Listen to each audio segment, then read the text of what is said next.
ॐ अज्ञानतिमिरन्धस्य ज्ञानाञ्जनशलाकया चक्षुरुन्मिलितं येन तस्मै श्रीगुरवे नमः।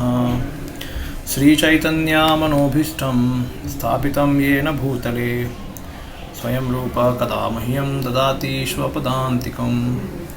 वन्देऽहं श्रीगुरौ श्रीयुतपदकमलं श्रीगुरुं वैष्णवांश्च श्रीरूपं साग्रजातं सहगना रघुनाथान्वितं तं सजीवं साद्वैतं सावधूतं परिजनासहितं कृष्णचैतन्यदेवं श्रीराधाकृष्णपादान् सहगना ललिता श्रीविशाखावितांश्च नमो विष्णुपादाय कृष्णपृष्ठाय भूतले श्रीमते भक्तिवेदान्तस्वामिनिति नामिने नमस्ते सरस्वती देवे गौरवाणी प्रचारिणे निर्विशेषशून्यवादी पाश्चाद्यष्टारिणे नमो महावदन्याय कृष्णप्रेमप्रदायिते कृष्णाय कृष्णचैतन्य नामिने गौरतुषे नमः। हे कृष्ण करुणा सिन्धु दीनबन्धु जगत्पते गोपेश गोपिकान्त राधाकान्त नमस्तुते।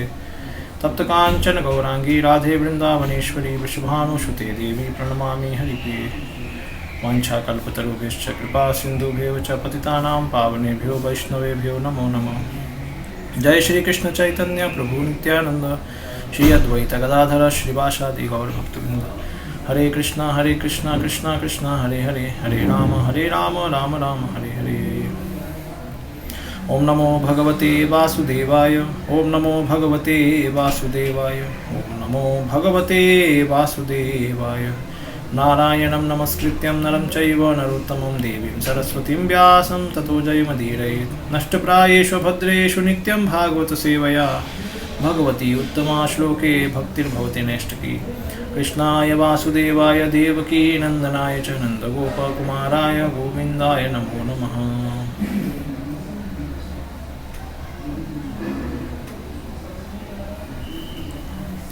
हरे कृष्णा।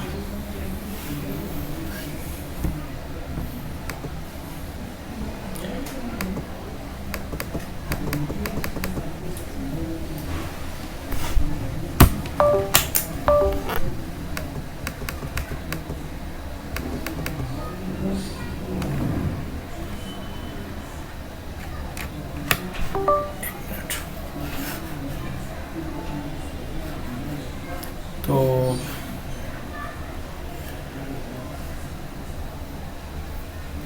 हम डिस्कस कर रहे थे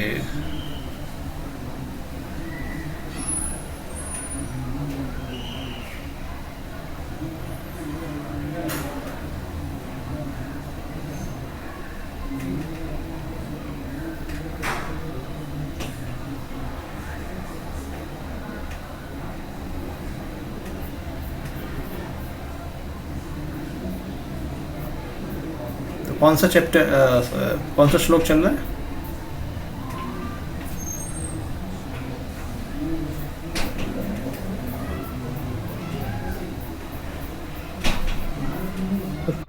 अस्सी से शुरू हो जाएगा प्रभु। 32? हाँ, 35। 35।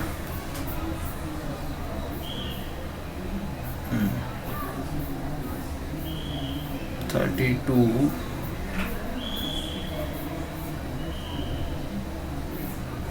35 ठीक।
तो यस 35 श्लोका।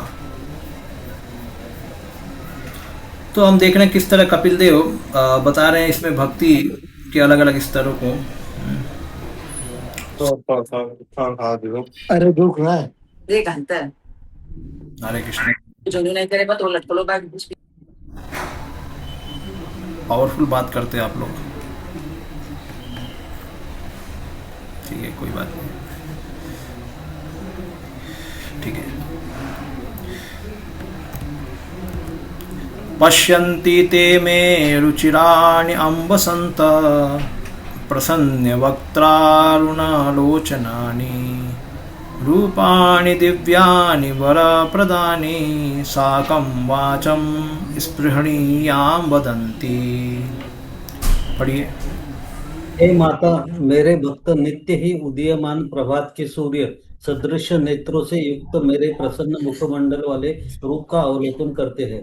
वे मेरे विभिन्न दिव्य मित्रवत रूपों को देखना चाहते हैं और साथ ही मुझसे अनुकूल संभाषण करना चाहते हैं। हरे कृष्ण।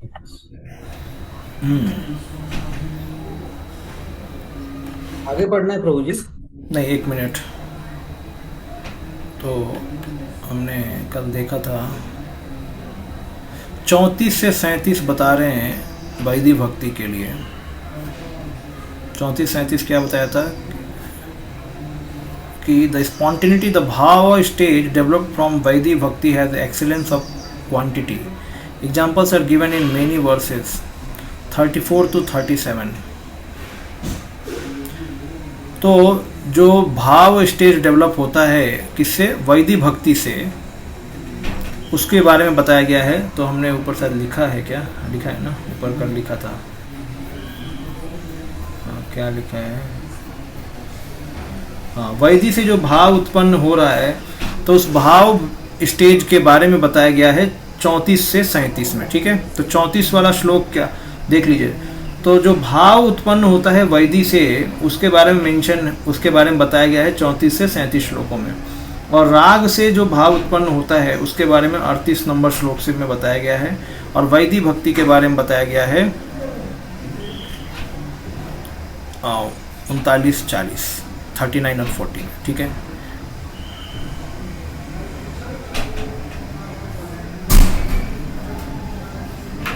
ठीक है। तो अब ये हमने देख लिया। तो अभी हम 34 श्लोक में हमने क्या सीखा? कल हमने 34 श्लोक में, 34 श्लोक लंबा तात्पर्य था कि नैकात्मतां में स्पृहयन्ति केचिन मत्पाद सेवाभिरता महिदा मदीहा ये अन्योन्यतो भगवता प्रसज्य सभा जयन्ते मम पौरुषाणि। जो भक्ति कार्यों में संलग्न है और जो मेरे चरण कमल की सेवा में निरंतर लगा रहता है, ऐसा शुद्ध भक्त कभी भी मुझसे तदाकार एकात्म नहीं होना चाहता। नैकात्मताम, मुझके मेरे साथ कभी एक होना नहीं चाहता। नए कभी नहीं, एक आत्मताम स्पृहयन्ति इच्छा करते हैं मेरे भक्त कभी भी, केचिन केचित कोई भी भक्त मेरा नहीं चाहता है मेरे साथ तदाकार होना, एक साथ मिल जाना। मत पाद सेवा अभिरताम मदीहा। तो वो बोल रहे हैं उनका इच्छा क्या रहता है? सदैव ऐसे भक्त जो ये बताया गया है, हाँ, सदैव मेरी लीलाओं तथा कार्यकलापों का गुणगान करते रहते हैं। मत पाद सेवा मतलब मेरे चरण कमल की सेवा में हमें अभिरत रहते हैं, हमेशा रत रहते हैं। मुझे प्राप्त करने का प्रयास करते हैं, उनकी इच्छा होती है। मद इहा, उनकी इच्छा होती है मुझे प्राप्त करने की। और आगे बोला गया है कि यो अन्योन्यतो भगवता प्रसज्य, परस्पर शुद्ध भक्ति में जुड़कर, नियोजित होकर, जुड़कर, सभा जयंते गुणगान करते हैं मेरे पराक्रमों को। तो इसका मतलब क्या है जो इसमें बताया गया है कि देखिए कि इसकी भक्ति बहुत ही दृढ़ भक्ति है, हमेशा चरण कमलों की सेवा में निरंतर लगे रहते हैं। कौन? ये वाले भक्त जो भक्ति कार्य में संलग्न है, जो हमेशा कभी भी हमारे साथ कभी भी तदाकार की इच्छा नहीं करते। मतलब ये उनको मुक्ति एकदम बेकार लगती है। मुक्ति मोक्ष लघुताकृत, उनके लिए मोक्ष लघुताकृत है, कोई बड़ी चीज़ नहीं है, एकदम बेकार चीज़ है। तो उनके लिए क्या अच्छा है, क्या क्या उनका लालच क्या है, किसके प्रति अट्रैक्शन है? तो मत पाद सेवा अभिरताम। वैसे तो अट्रैक्शन उनका सभा जयंते भी है कि भगवान की लीलाओं का गुणगान करते रहते हैं, लेकिन वो भगवान के चरण कमल की सेवा में अभिरत रहते हैं। यही उनकी इच्छा है, यही उनकी इच्छा है। हमेशा भगवान की सेवा में लगे रहते हैं, चरण कमल की सेवा में, और गुणगान करते रहते हैं। ठीक है, तो ये चीज़ इसमें बताया गया पीछे के श्लोक में। अब इस वाले श्लोक में बताया गया है कि हे माता, मेरे भक्त नित्य ही उदीयमान प्रभात के सूर्य सदृश नेत्रों से युक्त मेरे प्रसन्न मुखमंडल वाले रूप का अवलोकन करते हैं। देखिए, इस संसार में भी कोई सुंदर व्यक्ति को देखना चाहता है ना? चाहे वो लड़की हो, लड़के को देखना चाहती है, या लड़का लड़की को देखना चाहता है। सुंदरता क्या है? भगवान का एक ऐश्वर्य है। तो भगवान सबसे सुंदर है, भगवान सबसे सुंदर है, उनसे सुंदर कोई भी नहीं है। तो जब हमारी इंद्रियां आध्यात्मिक हो जाती हैं, असत नहीं रहती, सत हो जाती हैं, तब वो कौन सी सुंदरता को देखना चाहेंगी? भौतिक को नहीं, आध्यात्मिक सुंदरता को। जब इंद्रियां असत नहीं रहती हैं, सत हो जाती हैं, तो आध्यात्मिक इंद्रियों के द्वारा हम भगवान के असली सुंदरता को देखना चाहेंगे। ये बदलाव आता है।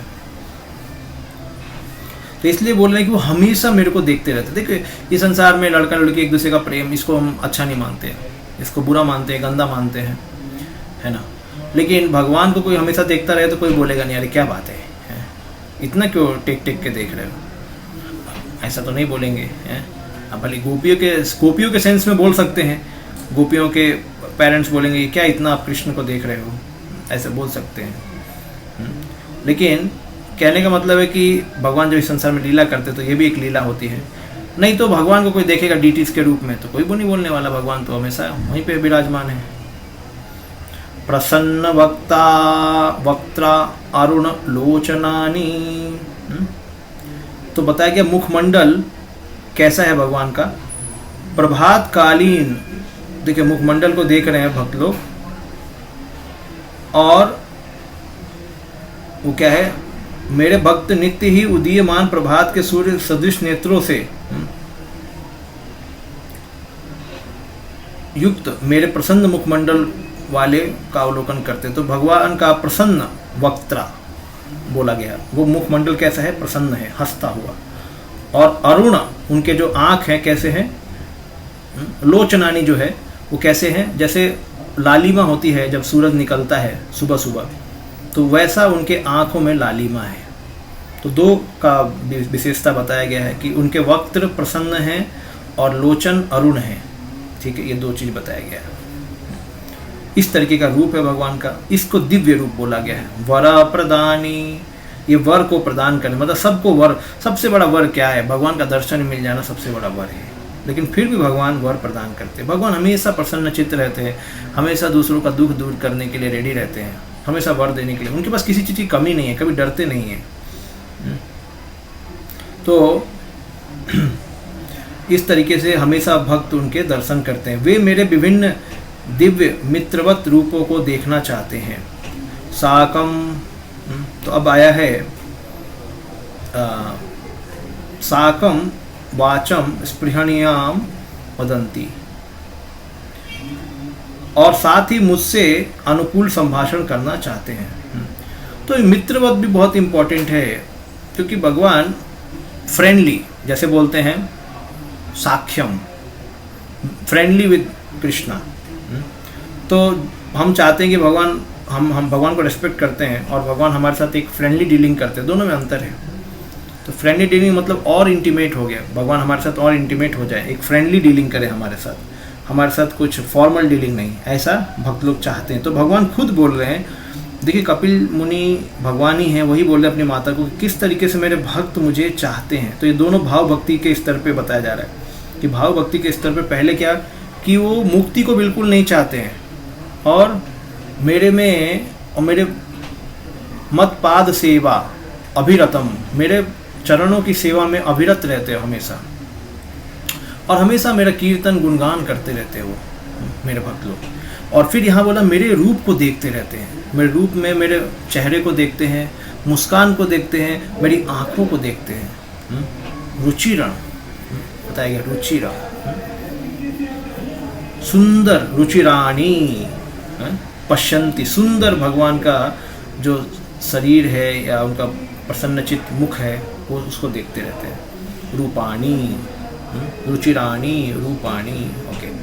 मायावादी तथा नास्तिक लोग भगवान के मंदिर में रखे गए श्री विग्रहों के रूप के मूर्ति के रूप में श्री विग्रहों के रूपों को मूर्ति के रूप में मानते हैं, किंतु भक्तगण मूर्तियों की पूजा नहीं करते। वे तो भगवान के अर्चा अवतार के रूप में उनकी प्रत्यक्ष पूजा करते हैं। भक्त किसी पूजा करते हैं? अर्चा अवतार की पूजा करते हैं। हम मूर्ति की पूजा नहीं करते, हम क्या बोलते हैं? ये अर्चा अवतार है। और अर्चा से यह रूप का बोध होता है जिसे हम वर्तमान परिस्थिति में पूज सकते हैं। वस्तुतः वर्तमान अवस्था में ईश्वर को उनके आध्यात्मिक रूप में देख पाना संभव नहीं है, क्योंकि हमारे नेत्र तथा इंद्रियां आध्यात्मिक रूप की कल्पना नहीं कर सकती। यहाँ तक कि हम आत्मा के आध्यात्मिक रूप को नहीं देख सकते। जब मनुष्य मरता है तो हम यह नहीं देख पाते कि आध्यात्मिक रूप किस तरह शरीर को त्यागता है। यह हमारी इंद्रियों का दोष है। हम अपनी इंद्रियों से देख पाएं, इस हेतु भगवान उपयुक्त रूप ग्रहण करते हैं जिसे अर्चा विग्रह करते हैं। कभी कभी अर्चा विग्रह अर्चा अवतार कहलाते हैं, जो भगवान से भिन्न नहीं है तो अर्चा विग्रह को अर्चा अवतार भी कहते हैं, जो भगवान से भिन्न नहीं है। जिस प्रकार पूर्ण पुरुषोत्तम भगवान अनेक अवतार ग्रहण करते हैं, उसी तरह मिट्टी, लकड़ी, धातु, रत्न जैसे पदार्थों के रूप में ग्रहण करते हैं। तो ये भी एक अवतार है जो कि ये सब चीज़ में ग्रहण करके वो अवतार लेते हैं। भगवान के स्वरूप अंकन के लिए शास्त्रों में अनेक आदेश मिलते हैं। ये स्वरूप भौतिक नहीं है। यदि ईश्वर सर्वव्यापी है तो भौतिक तत्व में भी विद्यमान है, इस विषय में कोई आशंका नहीं है। किंतु नास्तिक उसको उल्टा ही सोचते हैं। यद्यपि वे उपदेश देते हैं कि हर वस्तु ईश्वर है, किंतु जब वे मंदिर में आते हैं और भगवान के रूप को देखते हैं तो वे ईश्वर मानने से मुकर जाते हैं। उनके ही सिद्धांत के अनुसार हर वस्तु ईश्वर है, तो फिर यह अर्चा विग्रह ईश्वर क्यों नहीं? वास्तव में उन्हें ईश्वर का कोई बोध नहीं है, किंतु भक्तों की दृष्टि इनमें भिन्न होती है, इनसे भिन्न होती है। उनकी दृष्टि ईश्वर प्रेम से सिक्त रहती है। ईश्वर को उनके विभिन्न रूपों में देखते ही वे प्रेमाभूत हो जाते हैं। तो देखिए, जो अभक्त होते हैं उनको बोध नहीं होता भगवान का, लेकिन भक्त तो प्रेमाभूत हो जाते हैं, क्योंकि नास्तिकों की तरह उन्हें मंदिर में ईश्वर के रूप तथा ईश्वर में कोई अंतर नहीं दिखता। ये भक्तों के लिए, वो भगवान और विग्रह में कोई अंतर नहीं देखते। मंदिर में श्री विग्रह का प्रसन्न मुख भक्तों को दिव्य तथा आध्यात्मिक दिखता है, और भगवान का शरीर का अलंकरण भक्तों को अत्यंत प्रिय लगता है। गुरु का कर्तव्य है कि वो मंदिर में श्री विग्रह को अलंकृत करने, मंदिर को स्वच्छ करने तथा श्री विग्रह की पूजा करने की विधि बनाए। तो ये श्री विग्रहाराधना नित्य नाना श्रृंगारतान् मंदिरमाजनादो युक्तस्य भक्तान् संनियुञ्जतोऽपि वंदे गुरौ श्री चरणारविंदम।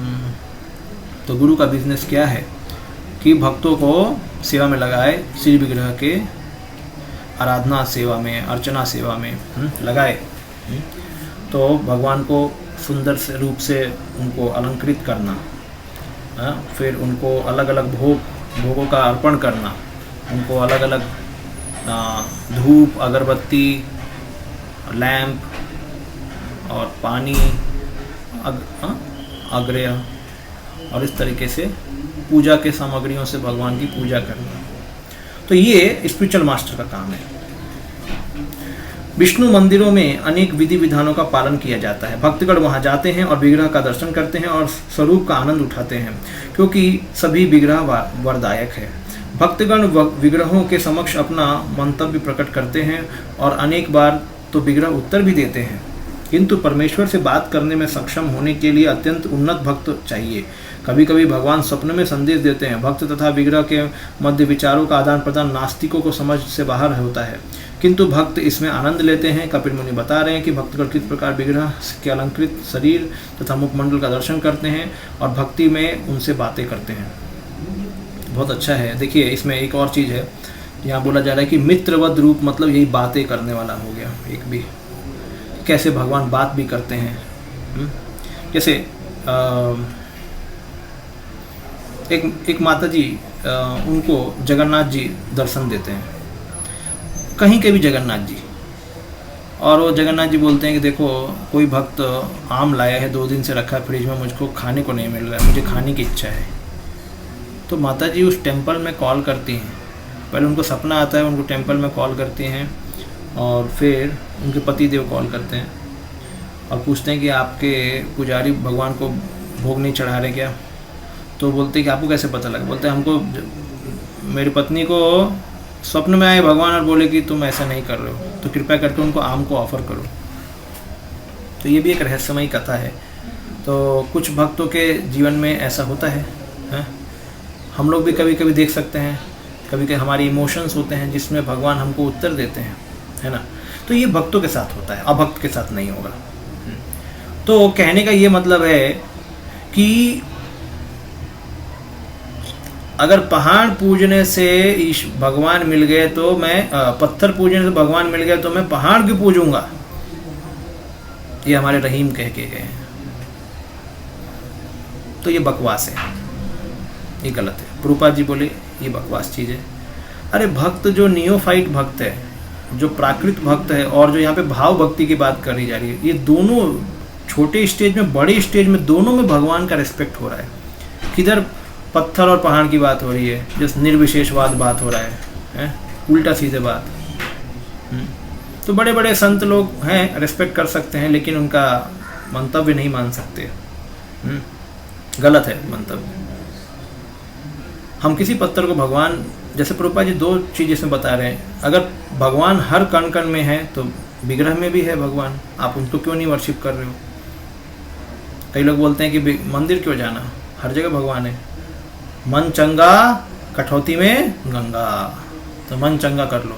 मन चंगा कैसे होगा वो पता नहीं, चाय पियेंगे मन चंगा हो जाएगा, है ना। तो चाय पीने से मन चंगा, या कुछ अच्छी बात कर लें, अच्छा सोच ले तो मन चंगा हो गया, मतलब इतना जल्दी मन चंगा हो गया, है ना। तो फिर भाई कठौती में गंगा हो गया, तो फिर क्यों जाना भगवान के पास? तो इस तरीके के लोग निर्विशेषवादी विचार से पूरित होते हैं। ऐसे संत आके ऐसे प्रचार करते हैं कि मूर्ति की पूजा नहीं करनी। पहली बात तो ये अर्चा अवतार है, अर्चा विग्रह है, ये अर्चा अवतार है। इन भगवान को हम अगर भक्ति से पूजते हैं तो भगवान उसका प्रति उत्तर देते हैं, एडवांस स्टेज में तुमसे बात भी करते हैं। इसलिए भले जितने भी ऐसे नास्तिक हों भारत में, फिर भी मंदिर हैं, कितने सारे मंदिरों में पूजा होती है भगवान की, अच्छी से अर्चना होती है। अर्चना में कई बार बहुत ही अच्छे अच्छे नियम होने चाहिए, लेकिन कई बार लापरवाही के कारण, यही सब शास्त्र नहीं पढ़ने के कारण से, श्रवण कीर्तन नहीं करने के कारण से, ये केवल गलग्रह समझ के उसे, या उसे केवल पैसा कमाने का एक जरिया समझ के कई ब्राह्मण लोग मंदिर चला रहे हैं, तो बिल्कुल अच्छा नहीं है, अच्छा नहीं। तो इसलिए इवन विग्रह को भी वर्शिप करना ये एक बड़ा चीज़ है, ये कोई छोटा मोटा श्रद्धा नहीं है। क्योंकि ये जो हमारा शरीर है ये भी एक विग्रह है, इससे हमें आसक्ति काटनी है, और भगवान का जो विग्रह है वो भी इसी पंच धातु से बना, या अष्ट धातु हम जो बताते हैं उनसे बना, उस विग्रह को हम आध्यात्मिक मान के वर्शिप करते हैं। तो एक जगह पे हमें अपना कंसेप्शन हटाना है और एक जगह पे कंसेप्शन बनाना है कि ये भगवान है, ये कोई साधारण सा ईंट पत्थर नहीं है। तो ये ध्यान देना चाहिए। तो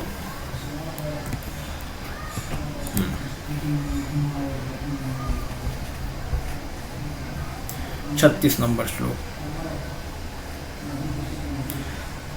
तैर्दर्शनीया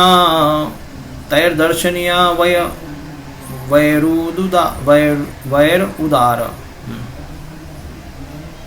तैर्दर्शनीया वैरुदार विलास हासेक्षितवाम सुक्तये हृतात्मनो हृत प्राणांश भक्तिर अनिच्छतो में गतिम अन्विम प्रयुंक्ते। यस, पढ़िए। भगवान के मुस्काते तथा आकर्षक, मैं पढ़ूं प्रभु? भगवान के मुस्काते तथा आकर्षक स्वरूप को देखकर तथा उनके अत्यंत मोहक शब्दों को सुनकर शुद्ध भक्त अपनी समस्त अन्य चेतना को खो बैठते हैं। उनकी इंद्रियां अन्य समस्त कार्यों से मुक्त होकर भक्ति में लीन हो जाती है। इस प्रकार अनिश्चित ही सही उसे अनायास मुक्ति प्राप्त हो जाती है। हाँ, भगवान के मुस्काते तथा आकर्षक रूप को देखकर उनके अत्यंत मोहक शब्दों को सुनकर शुद्ध भक्त अपनी अन्य समस्त चेतना खो बैठते हैं। शुद्ध भक्त की बात करें कि देखिए कैसे भगवान, जैसे चैतन्य महाप्रभु के जीवन में हमें सुनने को मिलता है। चैतन्य महाप्रभु जैसे दर्शन लेते थे तो मूर्छित हो जाते थे वहाँ पे, तो उनके शब्दों को सुनकर अपनी समस्त चेतना खो बैठता है। आकर्षक रूप को देखकर, भगवान के मुस्काते और आकर्षक रूप को देखकर अपनी चेतना खो बैठता है। उनकी इंद्रियां अन्य समस्त कार्यों से मुक्त होकर भक्ति में तल्लीन होती है। इस प्रकार अनिश्चित ही सही उसे अनायास मुक्ति प्राप्त हो जाती है। नहीं चाहते हुए भी मुक्ति प्राप्त हो जाती है। क्यों? वो भगवान के साथ ही है तो उसे मुक्ति प्राप्त हो जाएगी। मुक्ति मतलब इस संसार से कुछ उसको बंधन का कारण नहीं है, उससे सबसे बाहर निकल जाएगा। तो हाँ, तद दर्शनीय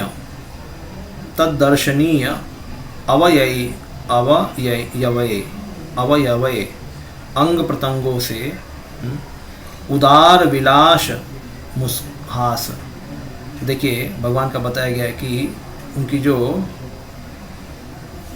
लीलाएं हैं, विलास लीलाएं हैं, उनके जो मुस्कान है वो चितवन में एकदम मनोहर हो जाती है। चितवन को एकदम मनोहर हो जाती हैं और सुखतय भगवान के आनंददायक शब्दों से वो मोहित हो जाता है। हृत,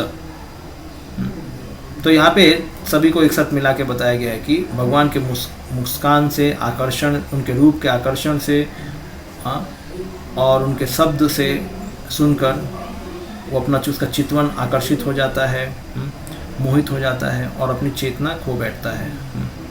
मनः हृत मोहित, हित प्राण, और उसकी इंद्रियां अन्य समस्त कार्यों से मुक्त होकर भगवान, तो हित प्राणान इंद्रिया च भक्ति अनिच्छित में परागतिम अन्विम प्राप्त करता है। तो इसमें देखिए क्या बताया गया कि उसे न चाहते हुए भी भक्ति के साथ, उसकी भक्ति से उसकी इंद्रियां, उसका मन सब कुछ मोहित हो चुका है, तो न चाहते हुए भी मेरी गति को प्राप्त कर लेता है। या एक तरह से मुक्ति, जब भगवान की गति प्राप्त होगी तो मुक्ति भी होगी, या वो अपने धाम में, भगवान के धाम में चला जाता है। तो कैसा अभी आपको समझ में आ रहा है ये भक्त कैसा है, कितना इसका आसक्ति है भगवान में, इसका कितना एब्जॉर्प्शन है कि ये बेहोश हो जा रहा है भगवान के मुख को देख के, भगवान की बातों को सुन के बेहोश हो जा रहा है। मतलब ये बहुत ही हाई स्टेज है भक्ति का। भक्तों की 3 श्रेणियां हैं, उत्तम, मध्यम और कनिष्ठ। कनिष्ठ श्रेणी तक के भक्त मुक्त हो जाते हैं। कनिष्ठ श्रेणी तक के भक्त मुक्त हो जाते हैं, इस श्लोक में बताया गया है कि ज्ञान न होने पर भी मंदिर में विग्रह का अलंकरण देखकर भक्त उसी के ध्यान में तल्लीन होकर अन्य समस्त चेतना खो देता है।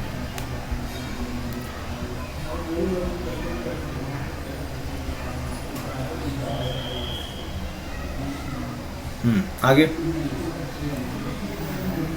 इस तरह मात्र कृष्ण चेतना में अपने को स्थिर करते हुए और इंद्रियों को भगवान की सेवा में लगाकर मनुष्य अनजाने ही मुक्त हो जाता है। इसकी पुष्टि भगवत गीता में भी हुई है। केवल शास्त्र अनुमोदित अमिश्रित भक्ति करने से मनुष्य ब्रह्म समान होता है। ठीक है, तो अगर कोई बता रहे हैं प्रभुपाद जी, पहले तो बता रहे कि जो कनिष्ठ, जो सबसे नीचे वाला भक्त है, वो भी मुक्त हो जाते हैं, वो भी मुक्त हो सकते हैं। मुक्त हो जाते हैं, ऐसा बोला गया है, वो भी मुक्त हो जाते हैं। Even the third class devotees are liberated souls, ऐसा बोला है। तो भक्ति का कितना पावर है, पहला चीज। ओके, आगे बोला गया है कि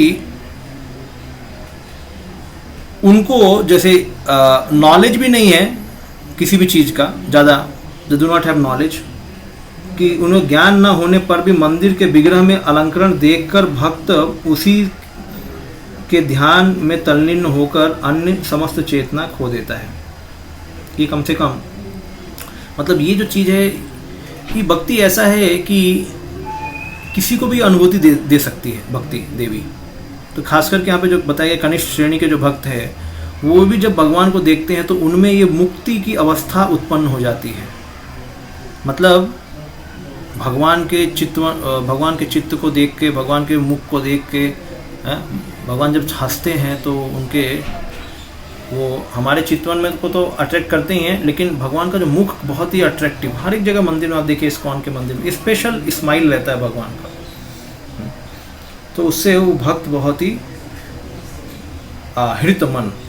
हृत चितवन, हृत इंद्रिया, इस तरह मात्र कृष्ण चेतना में अपने को स्थिर करते हुए इंद्रियों को भगवान की सेवा में लगाकर मनुष्य अनजाने ही मुक्त हो जाता है।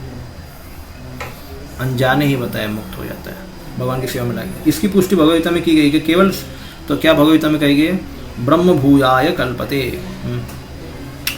इसका आशय ये हुआ कि जीव अपनी आदि अवस्था में ब्रह्म है क्योंकि वह पर ब्रह्म का अंश है, किंतु अपने उस वास्तविक स्वभाव को कि वह भगवान का शाश्वत दास से भूल जाने से वह माया द्वारा मोहित होता है।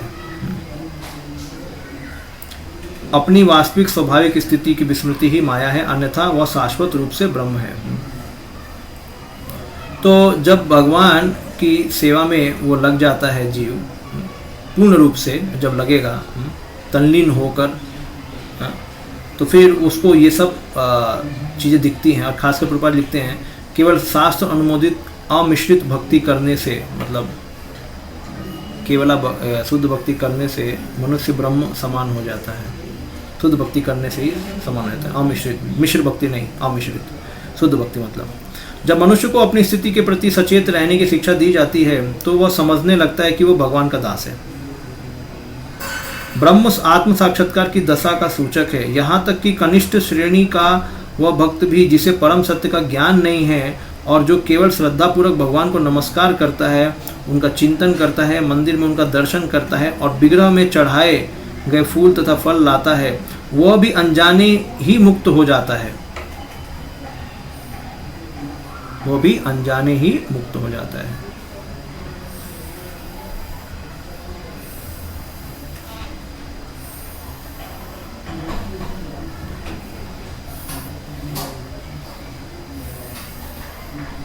श्रद्धायान्विता अर्थात अत्यंत भक्तिपूर्वक भक्तगण विग्रह को सम्मान करते तथा सामग्री भेंट करते हैं। राधा कृष्ण, लक्ष्मी नारायण तथा सीताराम के विग्रह भक्तों के लिए अत्यंत मोहक होते हैं। अतः जब वे मंदिर में उसे सज्जित रूप से देखते हैं तो भगवान के विचारों में मग्न हो जाते हैं और यही मुक्ति की दशा है। तो मुक्ति की दशा ये है कि वो जैसे भगवान को देखते हैं उसमें उनका मन लग जाता है, तल्लीन हो जाते हैं। दूसरे शब्दों में यहाँ इसकी पुष्टि की गई कि निम्न श्रेणी का भक्त भी उनकी अपेक्षा दिव्य स्थिति में होता है। उनकी अपेक्षा जो चिंतन या अन्य साधनों से मुक्ति प्रयास करते हैं।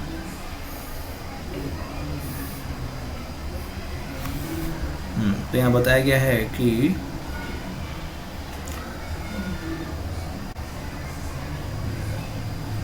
तो स्टेट ऑफ लिबरेशन क्या है कि भगवान के विग्रह को देखना और पूर्ण रूप से एब्जॉर्ब हो जाना भगवान के विचारों में, उसको बोला है liberation. In other words it is confirmed here that even third class devotee in the transcendental position above those who are trying for liberation for by speculation और बाय अदर मेथड। तो इसका ये कहने का मतलब यहाँ पे ये जो है बताया क्या है कि जो लोग मुक्ति को प्राप्त करना चाहते हैं चिंतन से, स्पेकुलेशन से या दूसरे तरीकों से, उनसे बढ़कर कौन है? नियोफाइट डिवोटी है जो भगवान के विग्रह को दर्शन लेता है और भगवान के रूप में मग्न हो जाता है। यहाँ तक कि सुखदेव गोस्वामी तथा चार कुमार जैसे निर्विशेषवादी भी मंदिर के विग्रहों के सौंदर्य से भगवान पर चढ़ी तुलसी की सुगंध से मोहित होकर भक्त बन गए। यद्यपि वे मुक्त अवस्था में थे, किंतु निर्विशेषवादी बने रहने की अपेक्षा वे भगवान के सौंदर्य पर मोहित होकर भक्त बन गए। ये दो एग्जाम्पल दिए गए हैं, कौन से? सुखदेव गोस्वामी और चार कुमार। यहाँ पर विलास शब्द उल्लेखनीय है। विलास से भगवान के कार्यकलाप या लीलाओं का द्योतन होता है। मंदिर पूजा के कार्यों में यह निश्चित है कि मनुष्य को मंदिर में भगवान को सजा धजा देखने ही नहीं जाना चाहिए, अपितु श्रीमद् भागवत, भगवद गीता या ऐसे ही साहित्य का पाठ सुनना चाहिए जिनका मंदिर में नियमित पाठ होता हो। तो ये बोल रहे हैं प्रभुपाद जी कि ऐसे ही नहीं कि बस मंदिर में जा रहा सजा धजा भगवान को देख के आ जाओ, नहीं, पाठ सुनो। ये तो सारा डिटेल आत्माराम श्लोक का हो गया।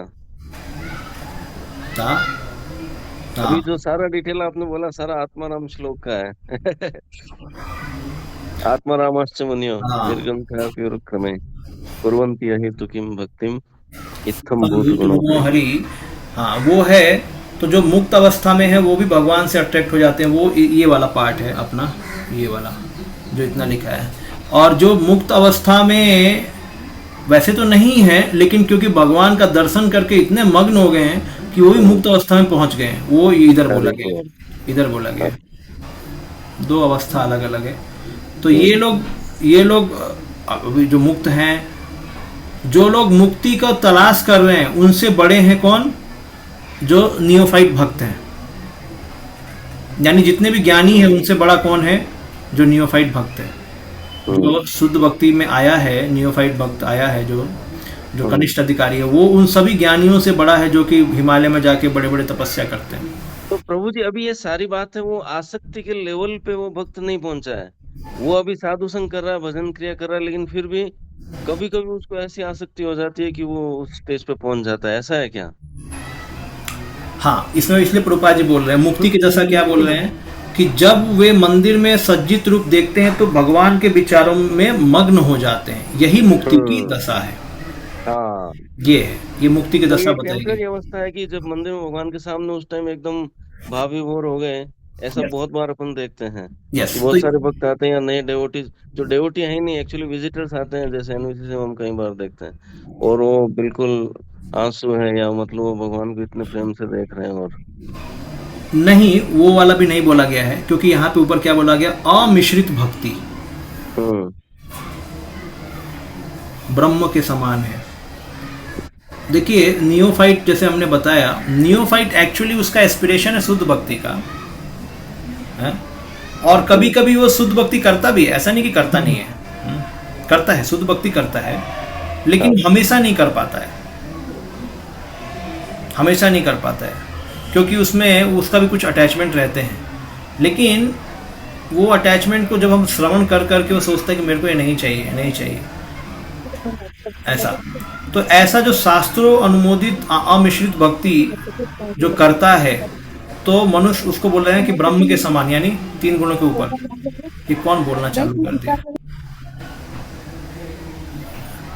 ठीक है, तो वो ब्रह्म के समान हो गया। फिर बोला गया ब्रह्म के समान, मतलब मुक्ति उसको ऑलरेडी मिल गई है।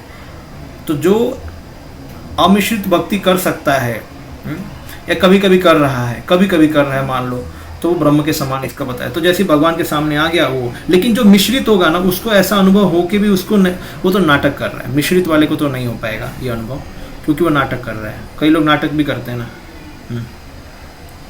अभी सिंपल सी बात है, कई लोग बाहर जाके सब कुछ करते हैं और यहाँ पे आके भी भगवान के सामने आंसू बहाने लगते, भगवान भगवान। इनको नहीं माना जाता है, ये नियोफाइट नहीं है, ये तो मिश्रित भक्त है। इनको जैसे ये वाले भक्त हो सकते हैं, जैसे आप बोलेंगे चतुर्विधा भजन्ते माम जना सुकृतन अर्जुना, ये वाले जो भक्त है इनको ऐसा नहीं अनुभव। इनको जो होगा तो ये केवल नाटक है उनका, क्योंकि अमिश्रित भक्ति बोला गया है। वो बिना अपेक्षा के भगवान के सामने आके खड़ा हो गया, भगवान को बस दर्शन लेना चाहता है, भगवान को प्रेम करना चाहता है, और उसने सुना भी है साधुओं से। इसलिए प्रभुपाद जी यहाँ पे नीचे भी ऐड कर रहे हैं कि केवल मंदिर में आके सजा धजा नहीं देखना चाहिए, बल्कि सुनना भी चाहिए। इसलिए यहाँ पे ऐड कर रहे हैं प्रभुपाद जी। तो वृंदावन में यह प्रथा है कि प्रत्येक मंदिर में शास्त्रों का वाचन होता है। यहाँ तक कि निम्न श्रेणी के भक्तों को, जिनके पास ना तो साहित्यिक ज्ञान है और ना ही जिन्हें भागवत या भगवद्गीता को पढ़ने की फुर्सत है, उन्हें भी भगवान की लीलाओं का श्रवण करने का अवसर मिलता है। इस प्रकार उनके मन निरंतर भगवान के विचारों में, अनेक उनके रूप, कार्यकलाप तथा उनके दिव्य स्वरूप में डूबे रहते हैं। तो ये यहाँ पे बोला जा रहा है कि भले उनको ज्ञान नहीं है लेकिन उनको ये अवसर मिलता है। तो ये अवसर से क्या रहता है, दर्शन लेने के बाद जब भागवत सुनता है तब वो उसका मन भगवान के कार्यकलापों में डूबा रहता है। ठीक है, आगे कृष्ण चेतना की यही अवस्था मुक्त अवस्था है। इसलिए भगवान चैतन्य ने भक्ति संपन्न करने के लिए 5 विधियों की संस्तुति की है। क्या है? भगवान का नाम लेना, भगवान भक्तों की संगति, और यथासंभव उनकी सेवा करना, श्रीमद् भागवतम सुनना, श्रृंगार किए गए मंदिर और अर्चा विग्रह का दर्शन करना, और संभव हो तो और वृंदावन या मथुरा जैसे स्थान में रहना। इन 5 के द्वारा ही भक्त को परम सिद्ध अवस्था प्राप्त हो सकती है। इसकी पुष्टि भगवद गीता में और यहाँ पर श्रीमद् भागवतम में की गई है। समस्त वैदिक साहित्य स्वीकार करता है कि निम्न कोटि का भक्त भी मुक्ति लाभ कर सकता है। ठीक है, अभी इसको हम पढ़ेंगे विश्वनाथ चक्रवर्ती ठाकुर से। ठीक है, तो ये कौन सा है? 36वां ना? हाँ, ये वाला।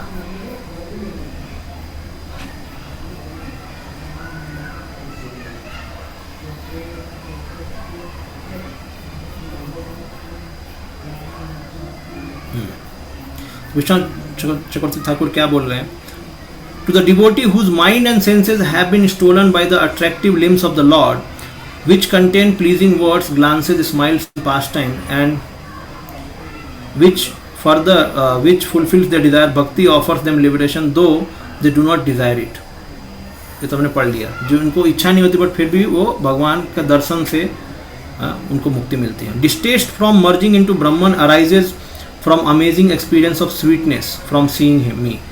जब कोई भगवान को देख लेता है तो उसको ब्रह्मन में लीन होने का मज़ा नहीं आता है, वो मज़ा ही नहीं करेगा, उसको मतलब अच्छा ही नहीं लगेगा। The limb of Krishna, Ram and other forms are very attractive, दर्शनीय। तो भगवान के जो अंग हैं वो बहुत ही सुंदर हैं, बहुत ही आकर्षक हैं, और उनके अंदर unpossesses attractive words, glances, smiles and pastimes which fulfil the desire of the devotee, उदार। तो डिवोटीज के जो भी डिज़ायर्स हैं, जैसे भक्तों के भी डिज़ायर्स होते हैं, क्या कि भगवान के आँखों को देखें, ग्लांसेस मतलब उनके कटाक्ष को देखें, उनके हंसी को देखें, उनके बातों को सुने, उनका दर्शन ले लें, ये सब भक्तों की इच्छा होती है। तो भगवान लीलाओं के द्वारा या इस अर्चा विग्रह के द्वारा ये सब चीज़ें प्रस्तुत कर रहे हैं। Because their minds and senses are attracted by these things, they do not desire liberation. क्योंकि उनका मन और इंद्रियां इन सब चीज़ों से अट्रैक्ट होती हैं, भगवान के दर्शन से, भगवान के कटाक्ष से, भगवान के आवाज़ से, भगवान के लीलाओं से, तो इसलिए वो मुक्ति नहीं चाहते।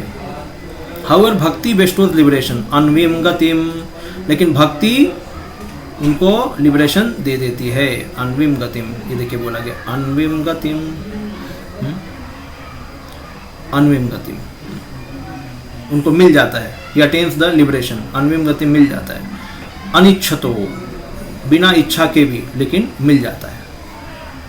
आगे, O devotees please accept liberation in the Brahman, this is uttered but there is no opportunity to give it, because their minds have been stolen by the sweet words, glances, smiles and pastime of the lord. If that is so, then why does the omniscient bhakti offer it to them.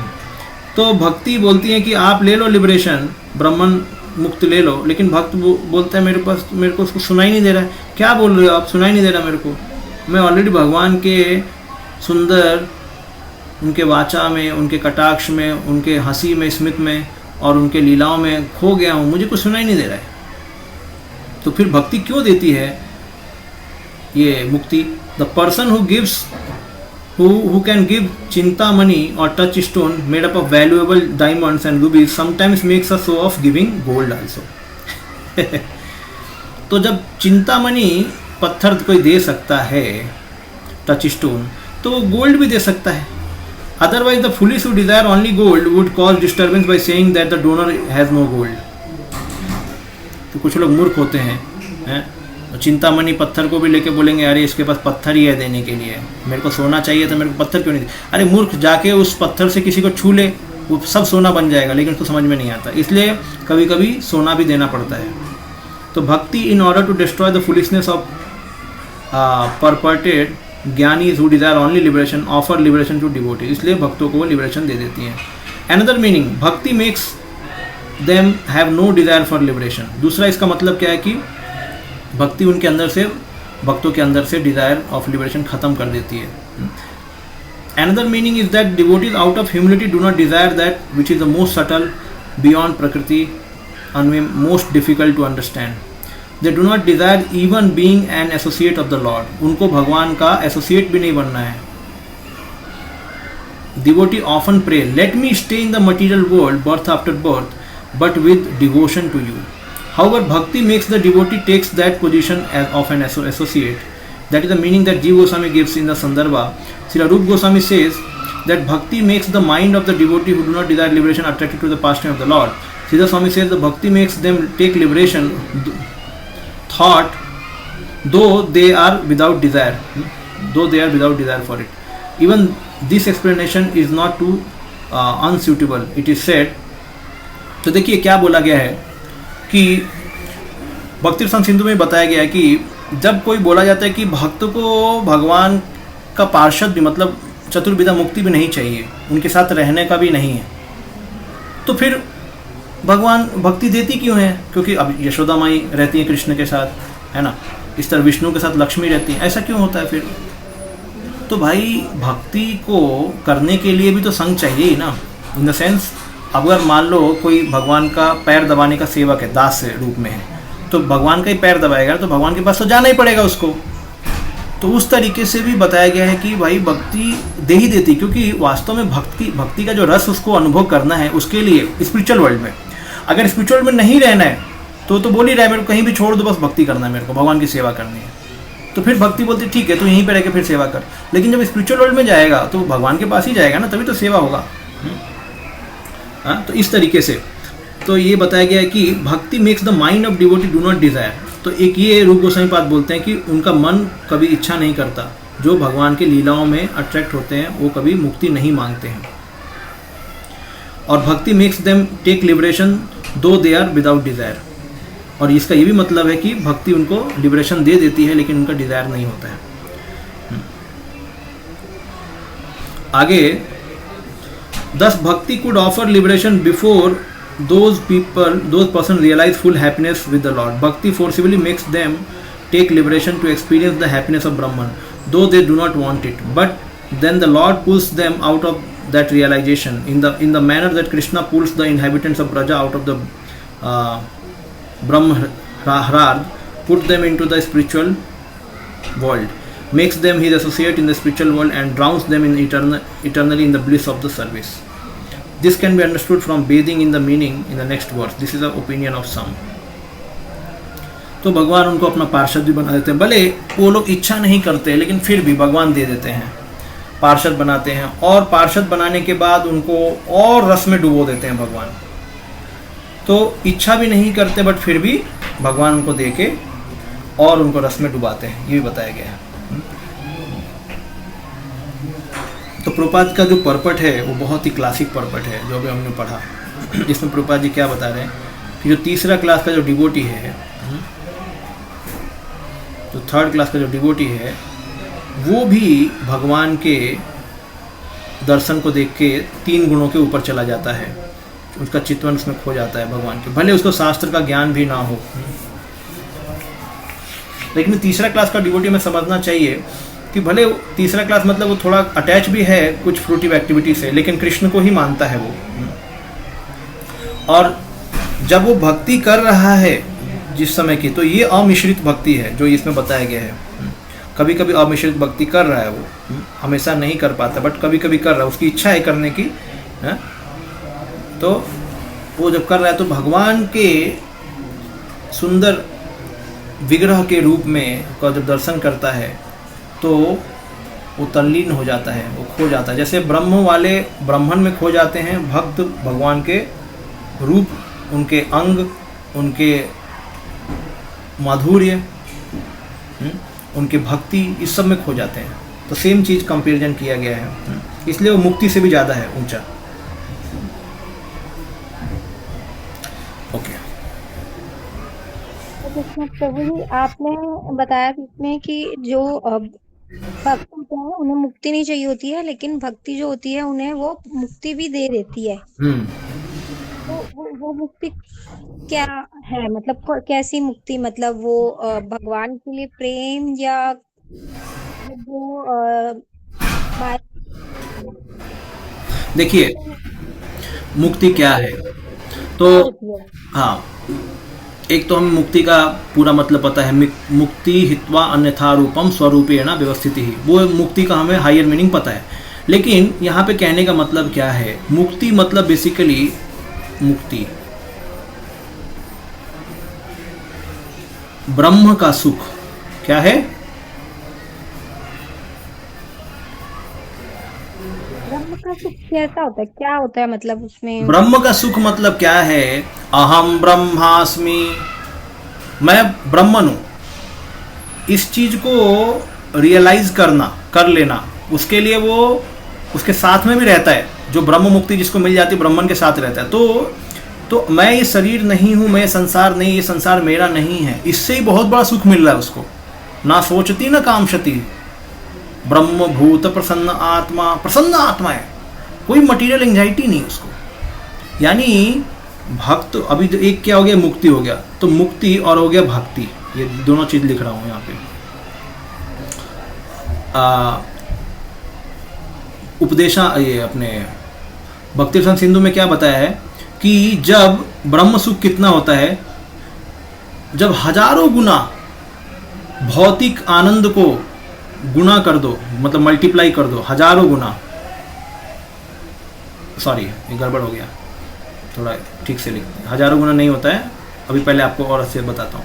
तो पहले ब्रह्म सुख, तो ब्रह्म का सुख हो गया ये इतना। अभी मैं आपको बोलता हूँ ब्रह्म लोक का सुख, यहाँ पे लिखता हूँ पहले ब्रह्मलोक, ब्रह्मलोक में जाना, ब्रह्मलोक का सुख पहले हमें समझ में आएगा, तब हमें ब्रह्म का सुख समझ में। ये ब्रह्मलोक समझ में आ रहा है जहाँ ब्रह्मा रहते हैं, तो वहाँ का सुख बताया गया है कि जो हमारा मानवीय सुख है, मानवीय सुख, उसका हजारों गुना मल्टीप्लाई कर दो इनटू थाउजेंड्स, एस बोल दिया, एस मतलब उसका काउंट नहीं है, कितने थाउजेंड से मल्टीप्लाई करना नहीं बोला है, बट थाउजेंड्स बोला है, थाउजेंड्स हो गया, तब वो मानवीय सुख इनटू इतना, यानी अर्थली प्लेनेट पे जो हमें सुख मिलता है उसका ब्रह्म सुख होता है। और जब ब्रह्म लोक में सुख, ब्रह्मा के लोक में, और ब्रह्म का सुख जो परोव्योम, उसका सुख क्या है? अनलिमिटेड टाइम्स मल्टीप्लाई, इन्फिनिटी से मल्टीप्लाई करो आप, ठीक है। पहले तो यही सुख हमको समझ में नहीं आएगा कि इन्फिनिटी का मतलब क्या है। फिर मानवीय सुख को आप इन्फिनिटी से मल्टीप्लाई कर दो तो क्या मिलता है? ब्रह्म का सुख है। अब भक्ति का सुख देख लो क्या है। अब भक्ति का सुख ऑलरेडी इन्फिनिटी पहुंच गया था, उसमें क्या आप कंपैरिजन है। तो अब बताते हैं कि भक्ति का सुख कैसा है कि सागर है, भक्ति का सुख सागर है।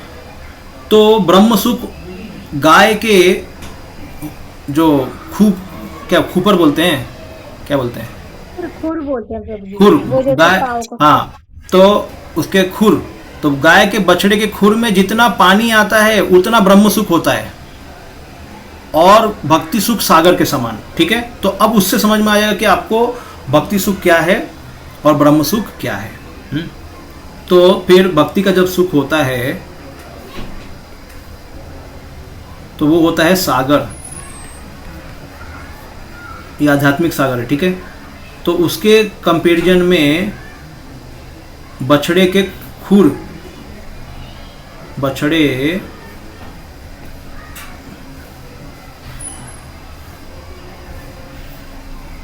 के खुर में पानी जितना रहता है ना, खुर में पानी, ये होता है ब्रह्म सुख। तो अब मेरे को बताओ, अगर सागर मिल गया किसी को तो बछड़े के खुर में पानी नहीं मिलेगा क्या? मिलेगा ऑलरेडी, हाँ। तो उसका सुख उससे ऊपर है, मतलब खुर है और सागर, तो वो अपने आप मिल जाता है। तो लेकिन कोई पूछेगा कि फिर अलग अलग क्यों बात हो रही है, ऐसे क्यों नहीं बात हो रही है कि एक विश्वनाथ ठाकुर ने एग्जाम्पल दिया, अगर आपको चिंतामणि पत्थर दिया तो फिर आपको सोना क्यों दे रहे हो, क्योंकि हर एक चीज़ को छू के सोना बन ही जाता है चिंतामणि, तो सोना क्यों दे रहे। तो कई मूर्खों को ये बताने के लिए कि भैया भगवान के पास सोना भी है, ऐसा नहीं केवल पत्थर ही है। तो कई लोग बोलेंगे केवल पत्थर देकर भगा दिया उसको, वो पत्थर से छूने से सब कुछ सोना बन जाता है, तो वो चाहिए कि केवल सोना चाहिए। तो उस तरीके का भी एग्जाम्पल दिया गया है। हाँ? तो ब्रह्म सुख भक्त के पास होगा ही होगा, भगवान दे ही देते हैं, या उसकी इच्छा को तो भक्त इच्छा ही नहीं करता, बट फिर भी क्योंकि भक्त। अब दूसरा एक और एग्जाम्पल इसमें बताया दूसरी जगह पे कि जैसे मान लो एक ब्रह्म सुख कैसा है, जैसे कोई माता है, उसका बच्चा है, तो अगर वो बोलेगी ये बहुत तंग करता है, कभी रोता है, रात को सोने नहीं देता है, कुछ नहीं है, बहुत तंग करता है, चुपचाप बैठ जा, और मान लो एक दिन तक वो चुपचाप बैठा, कुछ ना बोल रहा है, ना कुछ खा रहा है, तो फिर माँ सोचेगी अरे बोल क्यों नहीं रहा, खा क्यों नहीं रहा, कुछ तो कर, ऐसा। तो उसको अब चिंता होने लगी कि मैं सेवा नहीं कर पा रही इसका, कि क्या है, अभी कुछ कैसे बोल नहीं रहा, कुछ खा नहीं रहा, ऐसा। तो भक्तों को भगवान की सेवा में इतनी चिंता रहती है कि उनको सुख नहीं चाहिए, ये वाला शांति वाला। लेकिन क्या हम बोल सकते हैं क्या वो शांति वाला सुख नहीं है उनके पास? उनके पास है, प्लस एडिशनल सुख है, ऑलरेडी है, क्योंकि वो मटेरियल लाइफ में, देखिए मटेरियल लाइफ खत्म होता है तो ब्रह्म सुख आता है, ब्रह्म सुख के ऊपर जाओगे तो भक्ति आनंद आता है, भक्ति का आनंद। तो अगर भक्ति का आनंद है तो उसके पास ब्रह्म सुख है ही, और उसको कभी ना तो ब्रह्म सुख चाहिए और ना कभी भौतिक सुख चाहिए, दोनों नहीं चाहिए। लेकिन फिर भी भक्ति मिलने के कारण से उसे आध्यात्म का जो बिगिनिंग वाला सुख है मिल ही जाता है, उससे आध्यात्म का बिगिनिंग ब्रह्म सुख से होता है, तो उसे मिल ही जाता है, ये कहने का मतलब तात्पर्य है। ठीक है। अथो विभूतिम मम माया विनिस्ता मैं ऐश्वर्यमिष्टामंग अनुप्रवृत्तम श्रियं भागवतीं वा स्पृहयन्ति भद्रां परस्य मे ते स्वनुवते तु लोके। यस, पढ़िए।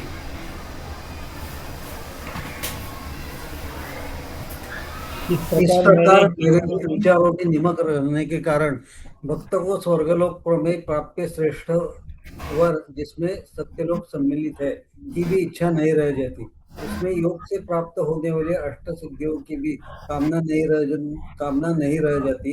न ही ईश्वर के पास ईश्वर के धाम पहुंचना चाहता है, तथापि न चाहते हुए भी इसी जीवन में भक्त प्रदान किए गए उन समस्त वरदानों को भोगता है। हरे कृष्ण। तो ये कौन सा श्लोक क्या बता रहा है? ये हमने ऊपर क्या बताया था, ये वाला श्लोक भाव, ये क्या बता रहा है? एक मिनट,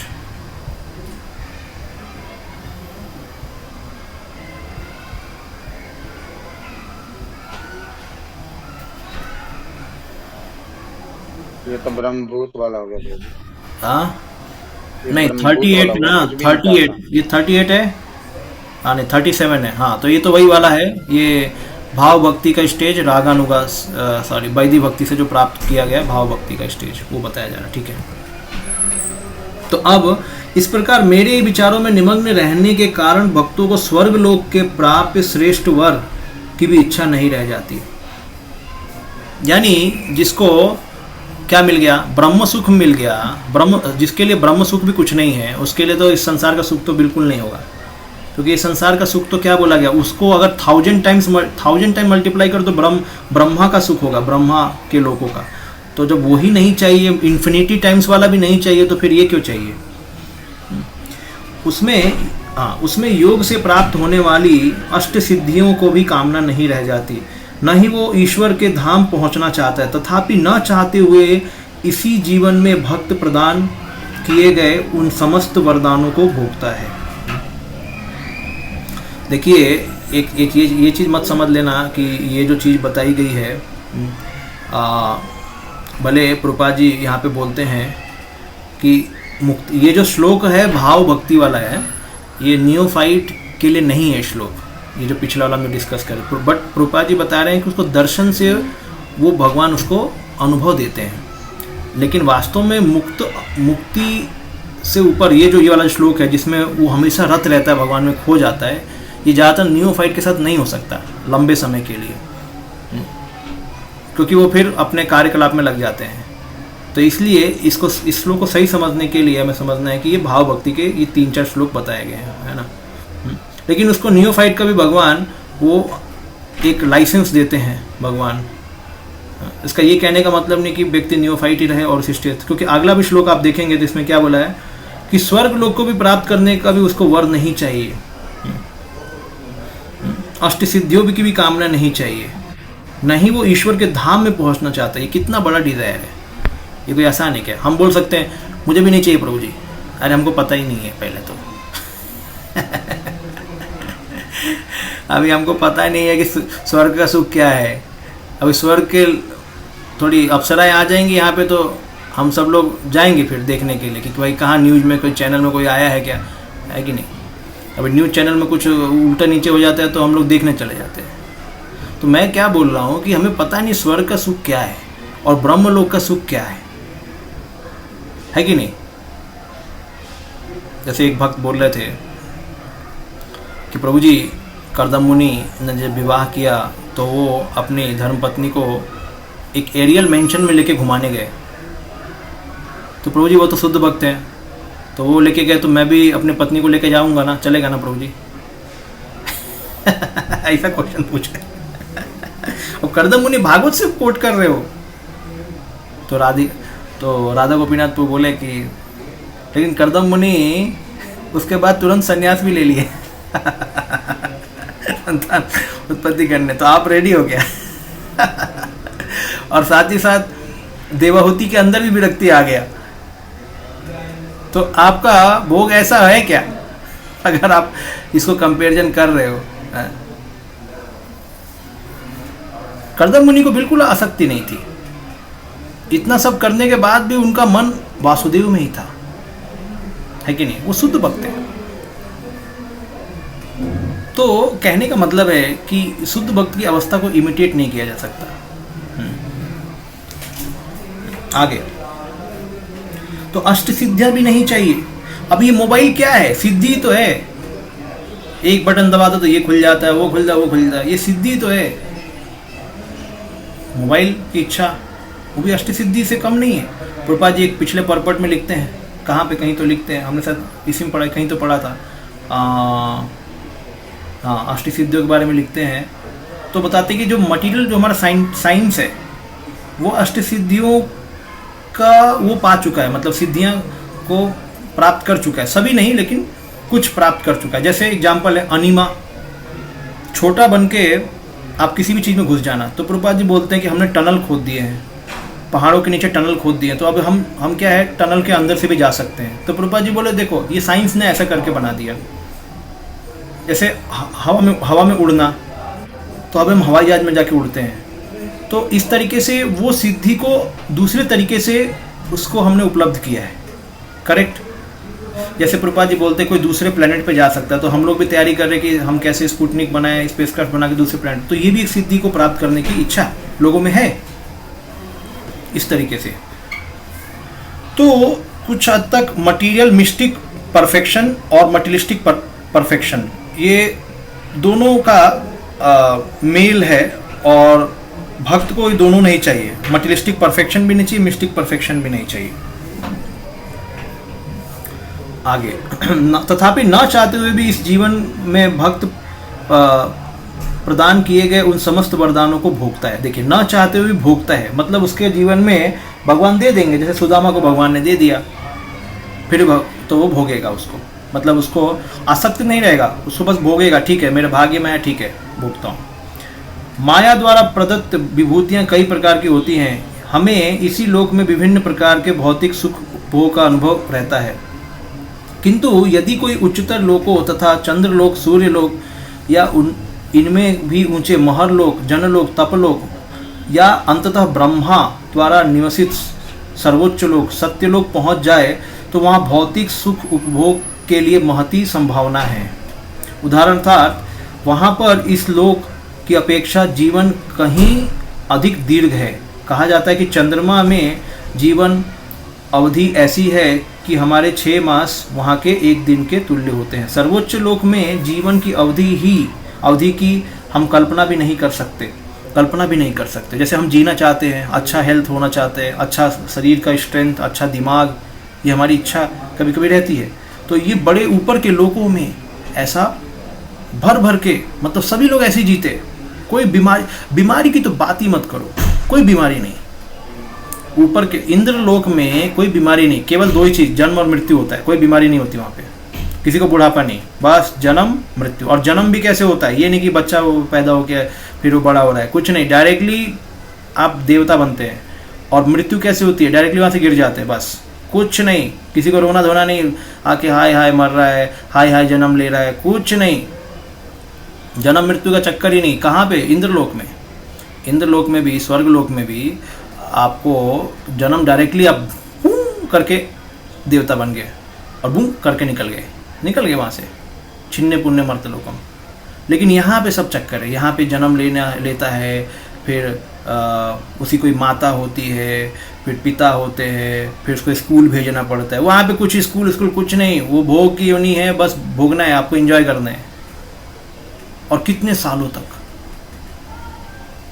डायरेक्टली आपको सब कुछ मिलता है, सब कुछ। इसी तरह से आप सिद्ध लोक में जाओ, बचपन से उड़ना चालू, वो व्यक्ति उड़ना चालू करेगा, कहीं भी जाना अपने आप जाएगा, कोई विमान की आवश्यकता नहीं, कुछ भी करना करेगा, सभी लोग सिद्ध है वहाँ पे। तो अकल्पनीय है एक्चुअली ये सब चीज़ें, हमको भी समझ में नहीं आता, बहुत बड़ी बड़ी चीज़ें हैं। तो वहाँ पर इस लोक की अपेक्षा, इसलिए जब इनके साथ कंपेयर किया जाएगा तब भक्ति की महत्ता को पता लगेगा कि भक्ति कितनी ऊंची है। कि वहाँ पर इस लोक की अपेक्षा जीवन कहीं अधिक दीर्घ है। कहा जाता है कि चंद्रमा की जीवन की अवधि ऐसी है कि हमारे 6 मास वहाँ के 1 दिन के तुल्य हैं। सर्वोच्च लोक में ओके हो गया। फिर आगे ब्रह्मा के 12 घंटे बड़े से बड़े गणितज्ञ के लिए अकल्पनीय है, और ये सभी भगवान की बहिरंगा शक्ति की माया का वर्णन है। इसके अतिरिक्त अन्य ऐश्वर्य भी हैं जिसमें योगी अपनी योग शक्ति से प्राप्त कर सकते हैं। ये सभी भौतिक हैं। भक्त इन समस्त भौतिक भोगों की कामना नहीं करता, यद्यपि ये इच्छा मात्र से ही उसे सुलभ हो सकते हैं। केवल सोचने मात्र से, इच्छा भी करेगा तो भक्त को ये मिल जाएगा, लेकिन फिर भी वो नहीं चाहता। भगवत कृपा से भक्त इच्छा मात्र से आश्चर्यजनक सफलता प्राप्त कर सकता है, किंतु वास्तविक भक्त को इन सबकी इच्छा नहीं होती। भगवान चैतन्य महाप्रभु की शिक्षा है कि मनुष्य को ना तो भौतिक ऐश्वर्य की ख्याति की कामना करनी चाहिए, ना भौतिक सौंदर्य के भोग की करना चाहिए। उसे तो भगवान की भक्ति में तल्लीन रहने की कामना करनी चाहिए, भले ही उसे मुक्ति लाभ ना हो और अनंत काल तक जन्म मृत्यु के चक्र में रहना पड़े।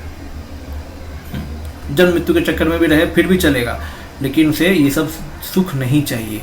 ना भौतिक सौंदर्य चाहिए, ना भौतिक ख्याति चाहिए, ना ऐश्वर्य चाहिए, कुछ नहीं।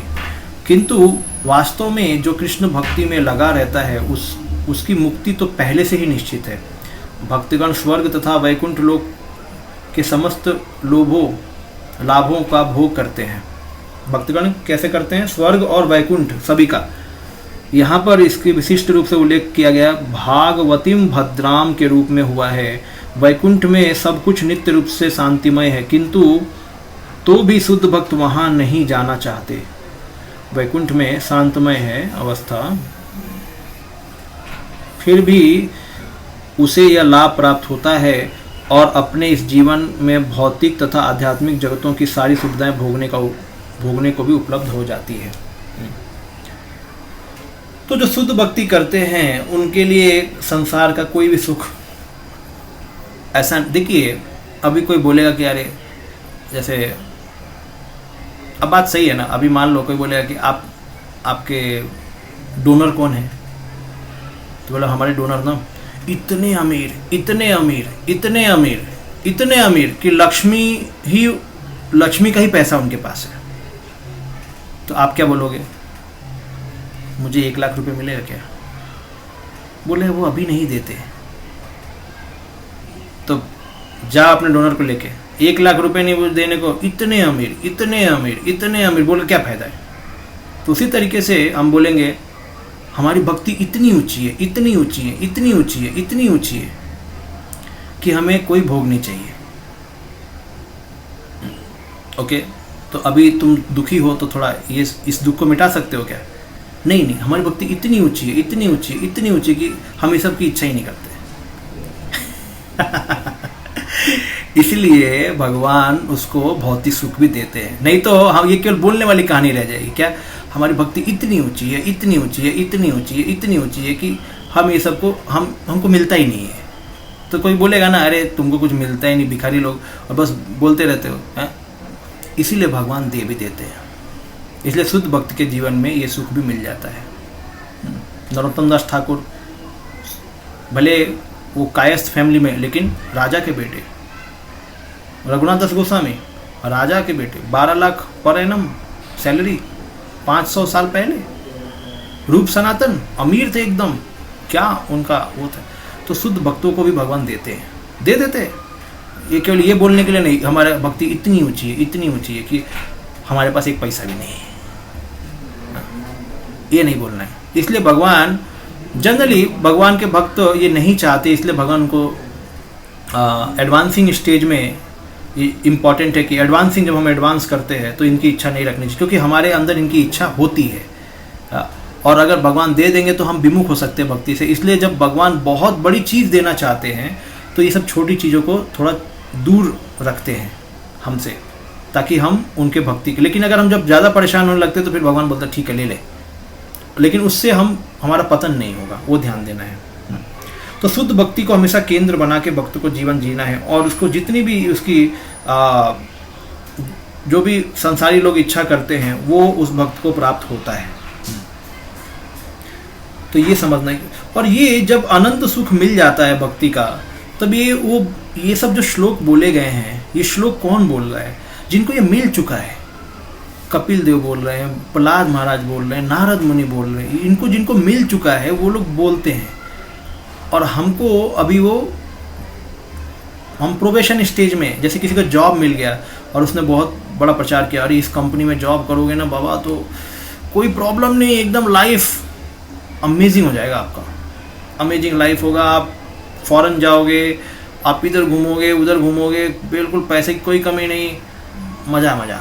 ऐसा कोई बोलता है, मान लो कौन बोल रहा है? उस जॉब के अंदर है व्यक्ति, और जो अभी पेपर लिख रहा है, तो उसके लिए ये सुख केवल सोचने के लिए है, सोचने के लिए है। लेकिन इसीलिए बोला जाता है कि हमें फेथ रखना है। We have to read scripture and have faith in this. तो क्या ये हमको पहले भगवान देंगे? नहीं, पहले नहीं मिलेगा। पहले क्यों नहीं मिलेगा? क्योंकि हम उस भक्ति से फिर विमुख हो जाएंगे, क्योंकि हमारे अंदर अभी भी इच्छा है, वो सीड रूप में इन सब चीज़ों को प्राप्त करने की इच्छा है, लेकिन भक्ति कर रहे हैं इसलिए वो दबा हुआ है। लेकिन अगर हमें वो मिलने लग गया तो फिर इच्छा पनप जाएगी, उपशाखा, जो हमारा उपशाखा है वो निकलना चालू हो जाएगी। इसलिए भगवान उसको छिपा के रखते हैं। तो इस तरीके, जैसे कई के पिता बच्चों को सब अपना बताते नहीं कि मेरे पास कितना दौलत है, क्योंकि बच्चे को बताया तो फिर तो अगले दिन से डिमांड चालू। तो इस तरीके से ओके। तो अब ये 38 नंबर श्लोक आ गया। तो 38 नंबर श्लोक, राग भक्ति से भाव भक्ति कैसे जाना है।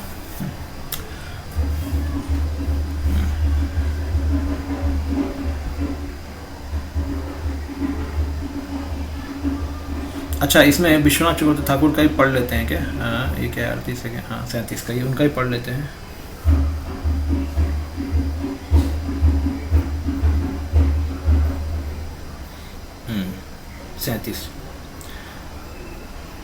The devotees certainly do not desire attainment of happiness of material universe piled up by Maya. देखिए, ये हमेशा ध्यान देना, जब भी भक्ति के बात होती है ना, तो पहले मोक्ष को पकड़ लेंगे वो लोग, या मोक्ष को नहीं पकड़ेंगे तो धर्म अर्थ काम को पकड़ेंगे। तो मोक्ष को पकड़ के पहले भक्ति को बताते कितना भक्ति ऊंची है, भक्ति कितना ऊंची है वो पहले बताएंगे। फिर जब ये सिद्ध हो गया, फिर वो पकड़ेंगे किसको? धर्म अर्थ काम। धर्म अर्थ काम यानी त्रिवर्ग को पकड़ लेंगे। त्रिवर्ग को पकड़ लेंगे, फिर बोलेंगे भक्ति कितना ऊंचा है। त्रिवर्ग में क्या आ जाएगा? स्वर्ग भी आ जाएगा, स्वर्ग का सुख आ जाएगा, क्योंकि धर्म अर्थ काम मोक्ष करके, धर्म अर्थ काम करके व्यक्ति स्वर्ग में कर्म कांड करके स्वर्ग में जा सकता है ना, ऊपर के लोकों में जा सकता है। तो उससे भी फिर भक्ति का ऊपर। तो पिछले वाले श्लोक में बताया गया मोक्ष से कैसे भक्ति ऊंचा है। इस वाले श्लोक में बोला जाए त्रिवर्ग भी कोई प्राप्त कर ले अच्छे अच्छे जगह इस संसार में, या बाकी जैसे इसमें ये बताया गया है कि योग सिद्धि हो गया, तो उसके बारे में भी कंपैरिजन किया गया, हाउ कैसे योग से बड़ा भक्ति है। ठीक है, योग से बड़ा भक्ति है, त्रिवर्ग से बड़ा भक्ति है, और फिर इहलोक, तो इसमें स्वर्ग सुख बोलिए या ब्रह्म सुख, ब्रह्मा के लोक का सुख।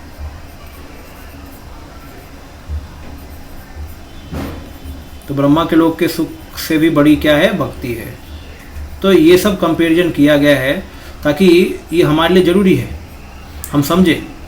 नहीं तो हम अगर ये समझ में नहीं आएगा तो हम बोलेंगे अरे मुझे क्या चाहिए। सबसे ऊंचा भक्ति है, मोक्ष से, त्रिवर्ग से, योग से और ज्ञान से भी। तो मोक्ष मतलब ज्ञान हो गया है, ये ज्ञान हो गया, तो ज्ञान हो गया, योग हो गया, ठीक है।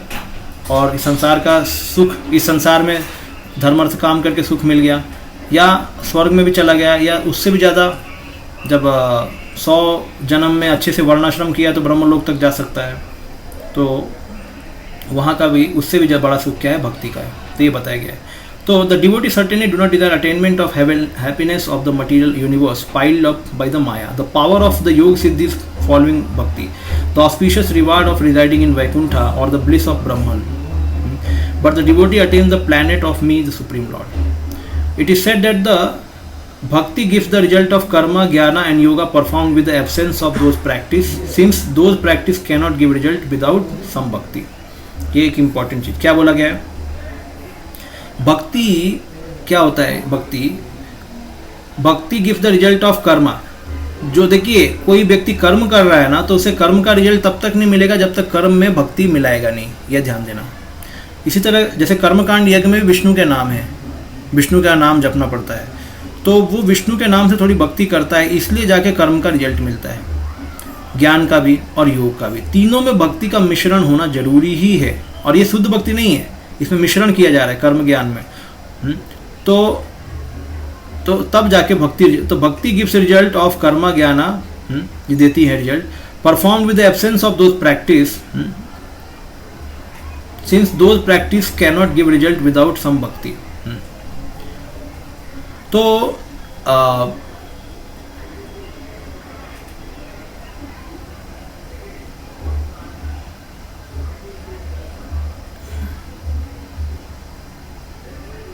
ठीक है, इसको थोड़ा ये दूसरा वाला समझ में नहीं आ रहा, लेकिन देखिए दो तरह, जैसे कुछ काली की पूजा करते हैं, ये करते हैं, तो उसमें भगवान भक्ति का कैसे मिश्रण हुआ, अगर उन्हें उससे कुछ प्राप्ति होती है तो। देखिए सीड मंत्र क्या है, ओम, ओम ये बीज मंत्र, या इसको ओमकार, ओमकार गीता में भगवान क्या बोलते हैं कि मैं ही ओमकार हूं, ठीक है।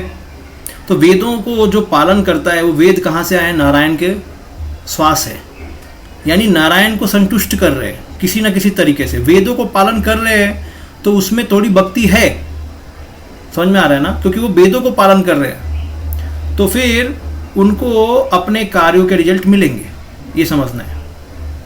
अब भक्ति कितना परसेंटेज मिक्स कर रहा है, कर्म मिश्र भक्ति है या भक्ति मिश्र कर्म है।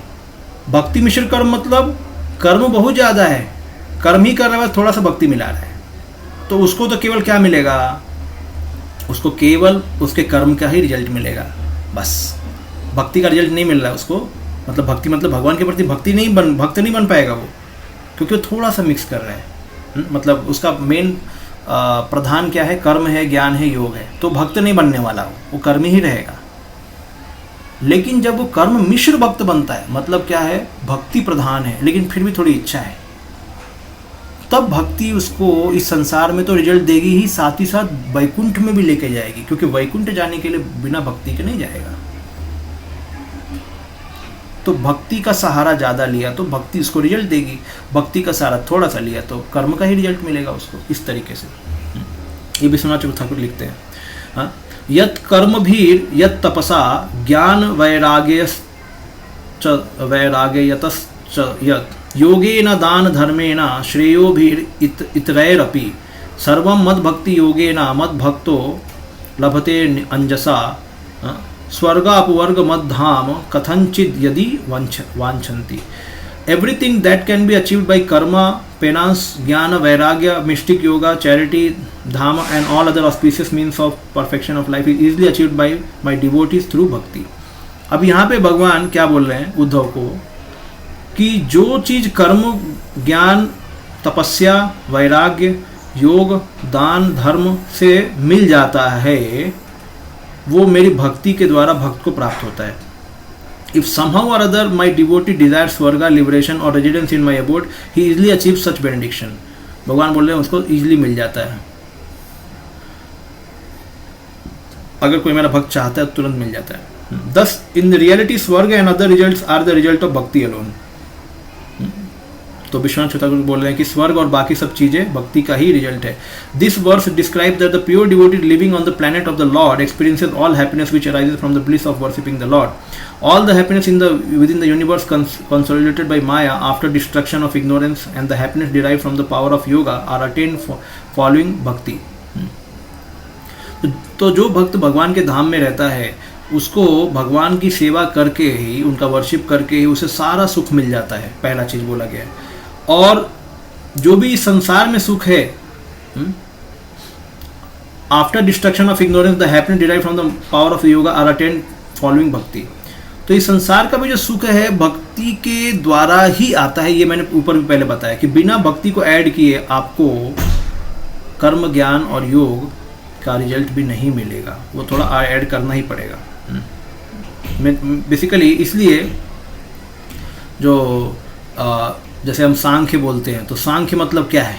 सांख्य मतलब थोड़ी जैसे हम सांख्य सीख रहे हैं, इसमें कपिल देव क्या बता रहे हैं? भगवान की भक्ति बता रहे एक तरीके से, और थोड़ा योग भी बताएंगे, आप देखेंगे. तो केवल योग प्योर नहीं है. योग केवल दे दिया तो उससे भगवान नहीं प्राप्त होने वाले. आपको भक्ति देना ही पड़ेगा, उसमें भक्ति उसमें देना ही पड़ेगा.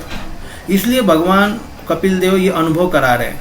ये माता देवहूति को उन्होंने बोला था कि मुझे ऐसा योग बताओ जिससे मैं आपको तुरंत प्राप्त कर सकूं, अंजसा.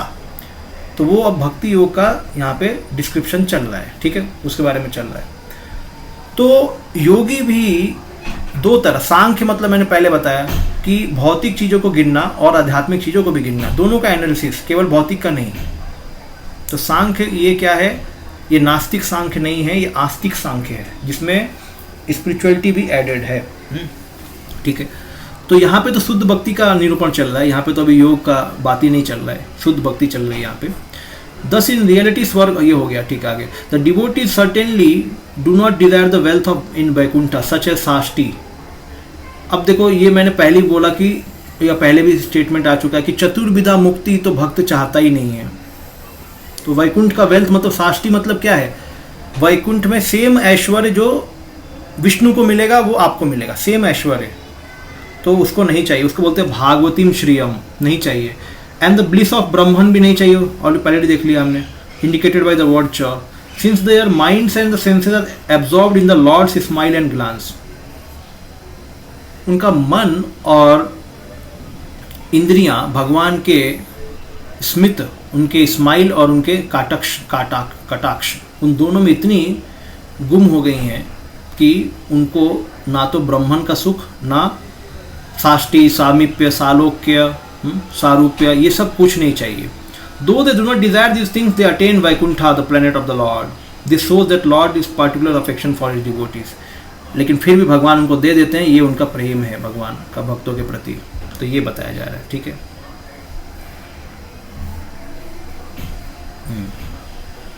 अब अगला पढ़ते हैं 38वां श्लोक. न करहि चिन्मत्परा शान्तरूपे नांक्षयन्ति नो मे अनिमिषो लेधि हेति. येषामहं प्रिय आत्मा सुतश्च सखा गुरु सुहृदो दैवमिष्टम. पढ़िए. भगवान ने आगे कहा, हे माते, जो भक्त ऐसा दिव्य ऐश्वर्य प्राप्त कर लेते हैं वे उससे कभी वंचित नहीं होते.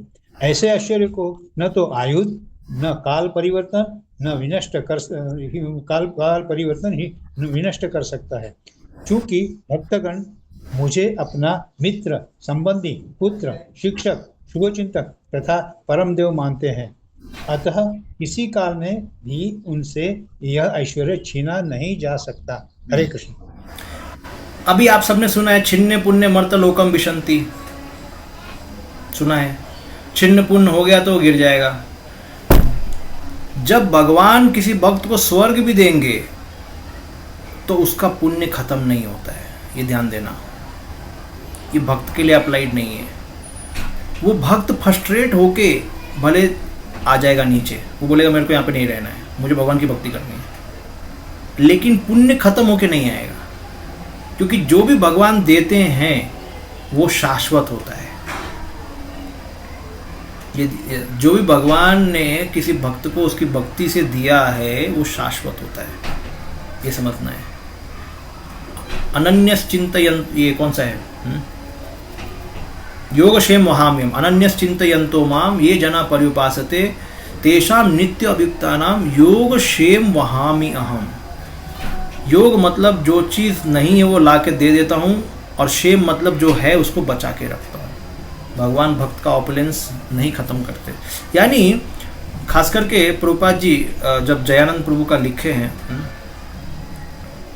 तो वो बोलते हैं कि अगर आपके अंदर कुछ डिज़ायर होंगे तो आप गए होंगे स्वर्गलोक में। स्वर्गलोक में काफ़ी साल रहने के बाद आप उधर से भी भगवत धाम जा सकते हो। स्वर्गलोक में भक्ति प्रैक्टिस करके भगवत धाम जा सकते हो। नहीं तो आप नीचे आके ब्राह्मण कुल में जन्म लोगे या वणिक कुल में जन्म लेके फिर आप भक्ति करके ऊपर जाओगे। ऐसा प्रभुपाद जी उनके लेटर में। बट वो बोलते हैं कि क्योंकि मैंने सुना है कि आप जब जा रहे थे तो भक्त आप कीर्तन कर रहे थे तो आप भगवत धाम गए हैं, ऐसा उन्होंने भी बोला। तो ये दोनों तत्व भी बताया कि जो भक्त ऊपर जाता है स्वर्ग में तो वहाँ से भी भक्ति करके ऊपर जा सकता है वो। या उसको फ्रस्ट्रेशन हो गया, बोला कि अभी स्वर्ग में मेरे को सुख नहीं चाहिए, मैं जा रहा हूँ, मेरे को जाना है, मैं जाके भक्ति करूँगा, तो फिर वो पृथ्वी लोक में आके भक्ति करके जाएगा। ये दोनों तरीका है, क्योंकि वो भक्ति श्रद्धा है ना, उसको गुरु से उसने सुना है। अभी वो थोड़ा क्षणिक काल के लिए मान लो थोड़ा कवर हो जाती है, जैसे भरत महाराज के केस में हो गया। भरत महाराज क्षणिक काल के लिए थोड़ा कवर हो गए, भगवान का ही उसमें हस्तक्षेप किया था कि अपने एक हिरण के प्रति आसक्त हो गए थोड़े समय के लिए। बट जैसे ही वो हिरण के देह में आए तुरंत उनको वो याद आ गया, अरे मैं क्या था, मैं क्या बन गया। तो इसलिए जो गुरु से जो हम श्रवण करते, जो श्रद्धा है वो कभी ख़त्म नहीं होती है। भक्ति कभी ख़त्म नहीं होती, कभी कभी आवृत हो सकती है अलग अलग बैड एसोसिएशन में आने से या अपराध करने से भी आवृत हो सकती है, लेकिन वो ख़त्म नहीं होती। ठीक है। और जैसे ही व्यक्ति कभी आपने बताया कि वो भक्त, ये सिर्फ जयानंद प्रभु जी के लिए बोला था ना? नहीं, ये कोई भी जो भक्त है जो भक्ति से, अभी प्रभुपाद जी क्यों बोल रहे हैं आप स्वर्ग गए होंगे, यानी प्रभुपाद जी बोल रहे हैं भक्ति से आपको स्वर्ग मिल रहा है। ऐसा नहीं कि आपने देवता इंद्र का वो उपासना किया है, देवता इंद्र का थोड़ी उपासना किया है, वो तो भक्ति कर रहे थे ना। भक्त की इच्छा रहती है जाने की या भगवान उसको देते हैं? ये जो कैटेगरी आप स्पेशली बता रहे हैं, भक्त की इच्छा होगी तभी भगवान देंगे, नहीं तो नहीं भेजेंगे। ये चीज है। अभी दूसरी चीज समझ लेना, अगर भक्त की इच्छा होगी तो भगवान स्वर्ग में भेजेंगे, नहीं तो भगवान अगले जन्म में दोबारा उसको यहीं पे, उसकी इच्छा होगी भगवान मैं यहीं पे रह के भक्ति करना चाहता हूँ, मेरे को स्वर्ग में जाके डिस्ट्रैक्ट नहीं होना है, मेरा भक्ति पूरा नहीं होगा, तो भगवान यहीं पे जन्म दे देंगे उसको। भक्त की इच्छा, अगर उसको स्वर्ग जाने का इच्छा पर प्रभु जी कभी कभी जैसे भक्त लोग भी बोलते हैं ऐसे कि हमारी तो पात्रता ही नहीं है, हमेशा मतलब ऐसे कहते रहते हमारी पात्रता नहीं है, तो फिर उनको क्या कहेंगे? देखिए पात्रता नहीं है, ठीक है, तो क्या पात्रता है? अभी जैसे दो चीज़, एक नेगेटिव है एक पॉजिटिव है। भक्त हमेशा एक साइड नहीं रहता, मेरे पात्रता नहीं है मैं कहाँ जाऊँगा। तो लेकिन जब शरीर छोड़ेगा तो क्या बोलेगा भगवान को, भगवान मेरी पात्रता नहीं है, आप मुझे अपनी सेवा में लगाओ। जैसे हरदास ठाकुर क्या बोलते हैं, हरदास ठाकुर बोलते हैं कि मुझे, बोलते हैं कि पहले तो कुछ ऊंचा वरदान मांगते हैं तो फिर लज्जित हो जाते, बोलते मैं जैसे काबिल ही नहीं हूँ। लास्ट में बोलते हैं मुझे कीड़ा मकोड़ा बना दो, जहाँ पे भक्तों का जो प्रसाद खाते हैं ना भक्त, उसके प्रसाद हाथ से जो गिरेंगे या पानी में धोएगा तो वो मैं खाऊंगा। मेरे को वो बना दो, मेरे को ऊंचा ऊंचा, मुझे ब्रह्मा उमा का तो कुछ पोस्ट कुछ नहीं चाहिए हैं, मुझे भक्तों का संग के मैं लायक भी नहीं हूँ, नहीं चाहिए हूँ, मैं लायक ही नहीं हूँ भक्तों के संग के, मेरे को क्या मिलेगा। देखो कभी कभी हमें इमिटेट नहीं करना चाहिए। आप हरिदास ठाकुर की तरह नहीं मांग सकते कि मुझे कीड़ा बना दो, मुझे वो बना दो, हैं, हम उतने एडवांस भक्त नहीं हैं। तो इसलिए हमें भक्त का क्या, हमें क्या मांगना चाहिए भगवान से कि भगवान मुझे अपनी संगति प्राप्त करो, मुझे शुद्ध भक्तों की संगति दो, मुझे अपने धाम में ले चलो, ताकि मैं आपकी अनंत काल के लिए सेवा करूं। तो ये प्रभुपाद जी भी चाहते थे कि हमें इच्छा तो करनी चाहिए बैकुंठ जाने के लिए, हैं। हरदास ठाकुर जैसे नित्य सिद्ध भक्त है वो लोग बोलेंगे कि हमें वैष्णव का उच्चिष्ट खाना है, तो अब it depends upon our bhakti, how much advance we are, then accordingly we can ask. But generally जो नित्य बद्ध लोग हैं उनको भगवान के धाम जाने का पहले प्रयास करना चाहिए, उनके लिए वो इम्पोर्टेंट है। तो वो कब करेगा, जब वो राधा कृष्ण के बारे में भी कुछ समझेगा कि मैं किस धाम में जा रहा हूँ, मुझे क्या रूप चाहिए, मुझे क्या बनना है, भगवान की क्या मर्जी है मुझ पे, तो उसके बारे में उसको कुछ ज्ञात होना चाहिए। अब कुछ ज्ञात ही नहीं है, वो बोल रहा है मैं आई एम हम्बल। एक्चुअली भक्ति इतना इग्नोरिमस नहीं है, मतलब इतना बुद्धूपना नहीं है भक्ति में। जैसे हमें अमेरिका जाना है तो मैं बुद्धू हूँ तो क्या अमेरिका चला जाऊँगा क्या? मेरे को अमेरिका के बारे में जानना है, मुझे वीज़ा पासपोर्ट चाहिए, एटलीस्ट लिटिल नॉलेज तो उतना चाहिए ही, मिनिमम बेसिक नॉलेज है कि कहाँ जाना है, क्यों जाना है, कितना पैसा लगेगा। ऐसे करें तो फोकट में थोड़ी चला। इसी तरह से भगवत धाम भी जाना है तो ऐसे फोकट में नहीं चला जाएगा, उसका किस प्रकार का रति उसने डेवलप किया है उसके हिसाब से उसको मिलेगा वो। अगर गुरु आके बोलते हैं कि बेटा तुम्हारी क्या इच्छा है, तुम कौन सी रति में जाना चाहते हो, मैं आपको तथास्तु, तो फिर गुरु की कृपा से जाएगा वो। किसी को तो कृपा चाहिए, या तो उसका खुद का उसने साधना किया तो जाएगा, नहीं तो कृपा। जैसे हम यही सीख रहे हैं ना, साधना भक्ति से कैसे भाव भक्ति में जाना है, ये हम सीख रहे हैं अभी वैदी से। तो ये श्लोक पिछले वाला बताया, पिछले वाले श्लोकों में डीटी वर्शिप के बारे में बताया। तो डीटी वर्शिप किस में आता है? साधना में आता है कि हम अर्चना कर रहे हैं भगवान का। तो अर्चना करते करते वो इतना, जैसे प्रभुपाद जी बोले कि नियोफाइट भी बहुत आसक्त हो गया डीटी से, वो भी ऊपर उठ गया, मतलब लिबरेट हो गया। एग्जाम्पल प्रभुपाद जी बता रहे, ठीक है। तो साधना मतलब डीटीज में ही इतना अटैच हो गया वो करते करते करते करते। अब राग के हिसाब से जब बात आती है तो ये 38 वाला कौन सा है?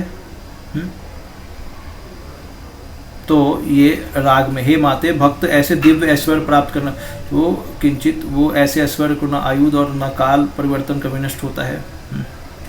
क्योंकि भक्तगण मेरे मुझे अपना प्रिय, मुझे मित्र, संबंधी, पुत्र, शिक्षक और शुभचिंतक तथा परम देव मानते हैं।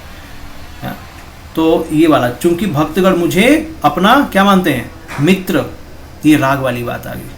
तो ऊपर बताया था क्या, वैदी से कैसे पहुंच जाना भाव के स्टेज पे। अभी राग मतलब भगवान मेरे मित्र हैं, मैं उनका, या वो मेरे पुत्र है, या मैं उनके साथ रिलेशनशिप में, वो राग वाला बात हो गई। तो राग से उस स्टेज तक कैसे पहुंचना, तो कहीं ना कहीं तो अटैचमेंट डेवलप करना ही पड़ेगा उसको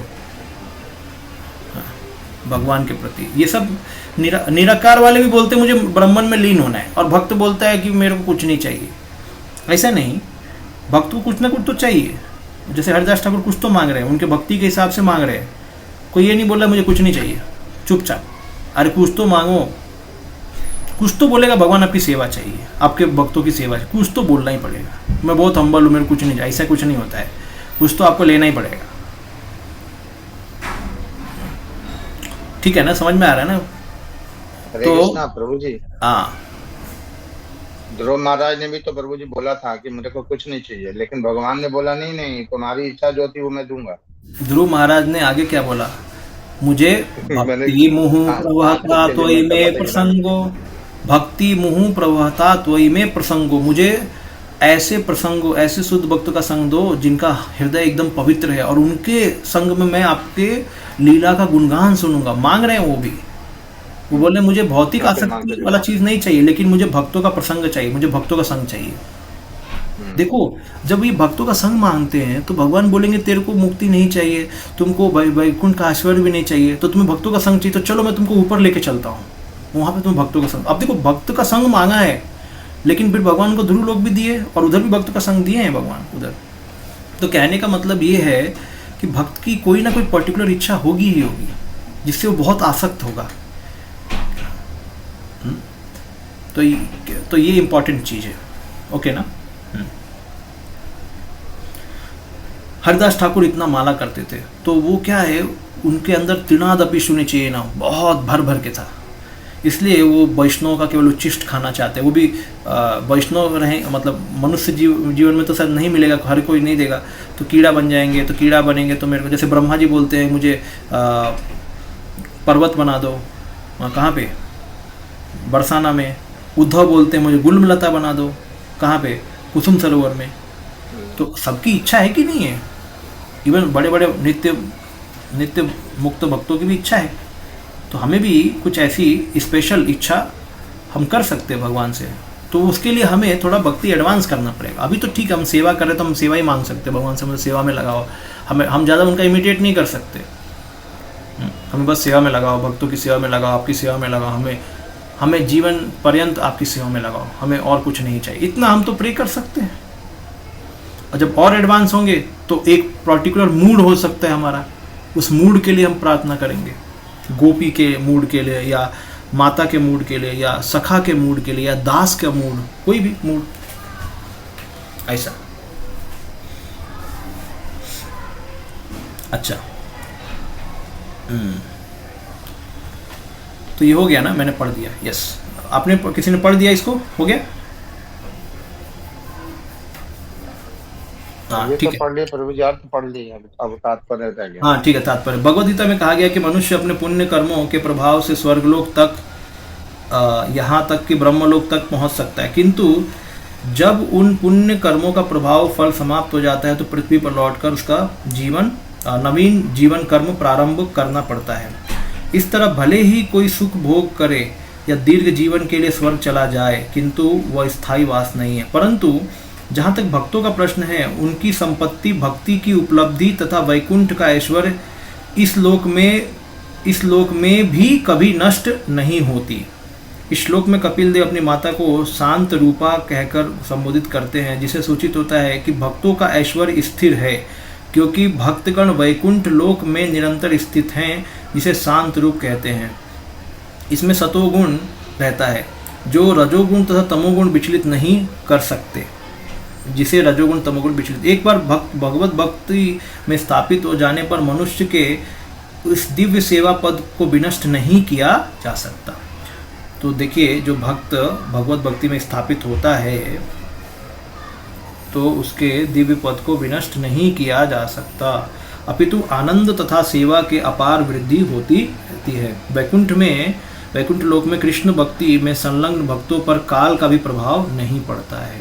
वो तो ठीक है, काल उधर भौतिक जगत में काल के प्रभाव में कुछ विनष्ट हो जाता है, किंतु वैकुंठ जगत में ना तो काल का प्रभाव पड़ता है ना देवताओं का, क्योंकि वैकुंठ लोक में एक भी देवता नहीं है। इस लोक में हमारे कार्यों का संचालन विभिन्न देवताओं द्वारा होता है, यहाँ तक कि जब हम अपने हाथ तथा पांव हिलाते हैं तो उनकी क्रियाएं देवताओं द्वारा संचालित होती है, किंतु वैकुंठ लोक में ना तो देवताओं का कोई प्रभाव है न काल का, अतः विनाश का कोई प्रश्न ही नहीं उठता।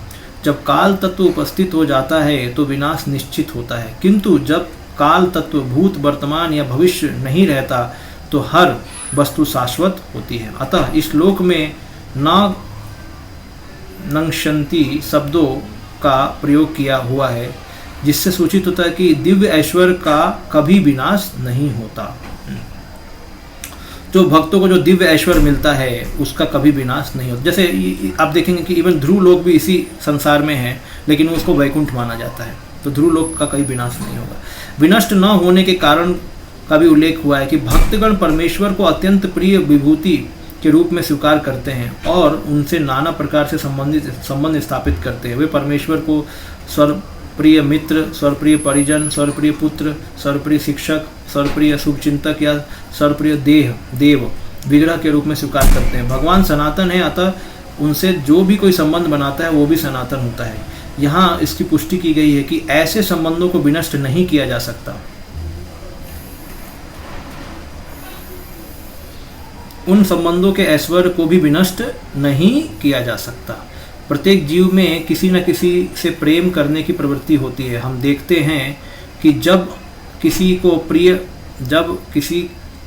किसी के कोई प्रिय नहीं होता तो वो अपने प्रेम को कुत्ता या बिल्ली जैसे पशुओं की ओर मोड़ लेता है। इस तरह समस्त जीवों में प्रेम का शाश्वत लगाव प्रेम के विषय खोजने की ओर होता है। इस श्लोक में हम ये जान सकते हैं कि हम पूर्ण पुरुषोत्तम भगवान से अपनी प्रियतम वस्तु, मित्र, पुत्र, शिक्षक तथा शुभचिंतक के रूप में प्रेम कर सकते हैं। तो इस तरीके से भगवान से प्रेम कर सकते हैं। इनमें ना तो किसी प्रकार का धोखा है और ना ऐसे प्रेम का कोई अंत है। हम भिन्न भिन्न प्रकारों से भगवान के साथ संबंधों का आनंद उठा सकते हैं। इस लोक की विशेष बात भगवान को परम शिक्षक के रूप में ग्रहण करना है। इस श्लोक के विशेष बात, भगवद गीता का प्रवचन स्वयं भगवान द्वारा हुआ है। अर्जुन ने कृष्ण को अपना गुरु स्वीकार किया। इसी प्रकार हमें भी कृष्ण को ही परम गुरु के रूप में स्वीकार करना चाहिए। वास्तव में कृष्ण का अर्थ है कृष्ण तथा उनके विश्वस्त भक्तजन। कृष्ण अकेले नहीं हैं। जब हम कृष्ण कहते हैं तो इससे उनका नाम, रूप, गुण, धाम तथा पार्षद का अर्थ बोध होता है। कृष्ण कभी अकेले नहीं रहते क्योंकि कृष्ण के भक्त निर्विशेषवादी नहीं होते। उदाहरणार्थ राजा सदैव अपने सचिव, सेनापति, दास तथा ऐसे लोगों के संग में रहता है। ज्यों ही हम कृष्ण तथा उनके पार्षद को अपना शिक्षक मान लेते हैं तो ऐसा कोई कुप्रभाव नहीं जो हमारे ज्ञान को विनाश करे। यानी हमारा ज्ञान विनाश नहीं होगा क्योंकि हमने कृष्ण को शिक्षक मान लिया है।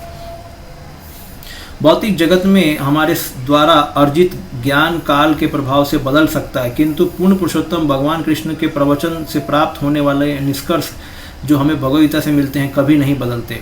भगवद गीता की व्याख्या करने से कोई लाभ नहीं, वह तो शाश्वत है। भगवान श्री कृष्ण को अपना श्रेष्ठ मित्र मानना चाहिए। वे कभी धोखा नहीं देंगे।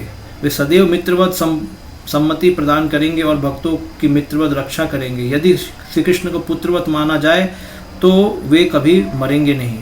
इस संसार में हमारा अत्यंत प्यारा पुत्र या बच्चा हो सकता है, किंतु माता पिता या जो भी उनके प्रति वात्सल्य है सदैव आशा लगाता है कि मेरा पुत्र मरे नहीं, किंतु कृष्ण सचमुच कभी नहीं मरते। अतः जो कृष्ण को या भगवान को अपना पुत्र मान लेता है वे अपने पुत्र से कभी रहित नहीं होते। ऐसे अनेक उदाहरण हैं जहां भक्तों ने देव विग्रह को अपना पुत्र माना है। बंगाल में ऐसे अनेक उदाहरण हैं और भक्त की मृत्यु के बाद भी देव पिता के लिए श्राद्ध संस्कार संपन्न करता है। यह संबंध कभी विनष्ट नहीं होता। तो इस संसार में हम देख सकते हैं कि भगवान उसका भक्त का दाह संस्कार कर रहे हैं, श्राद्ध कर रहे हैं। तो इस संसार में हम देख सकते हैं कि वो भगवान के साथ ये रिश्ता भी शाश्वत है। लोग तरह तरह के देवताओं को पूजने के आदी हैं, लेकिन भगवद गीता में ऐसी प्रवृत्ति की भर्त्सना की गई है। अतः मनुष्य को अब इतनी बुद्धि होनी चाहिए कि वो भगवान की ही पूजा उनके अनेक विधि रूप या लक्ष्मी नारायण, सीताराम, राधा कृष्ण के रूप में करे। इससे कभी वो धोखा नहीं होगा। देवताओं की पूजा से भले ही किसी को स्वर्ग लाभ हो जाए, किंतु भौतिक जगत के प्रलय के समय देव तथा देव का आवास सब कुछ नष्ट हो जाएगा। किंतु जिसको पूर्ण पुरुषोत्तम भगवान जो पूजता है वो वैकुंठ लोक को जाएगा, जहाँ काल, विनाश, प्रलय का कोई प्रभाव नहीं पड़ता। निष्कर्ष ये उठता है कि भक्त श्री भगवान को सब कुछ मान लेते हैं, तो भगवान को सब कुछ वो मान लेते हैं और उन पर काल का प्रभाव नहीं पड़ता है। ठीक है, थोड़ा ये देख लेते हैं।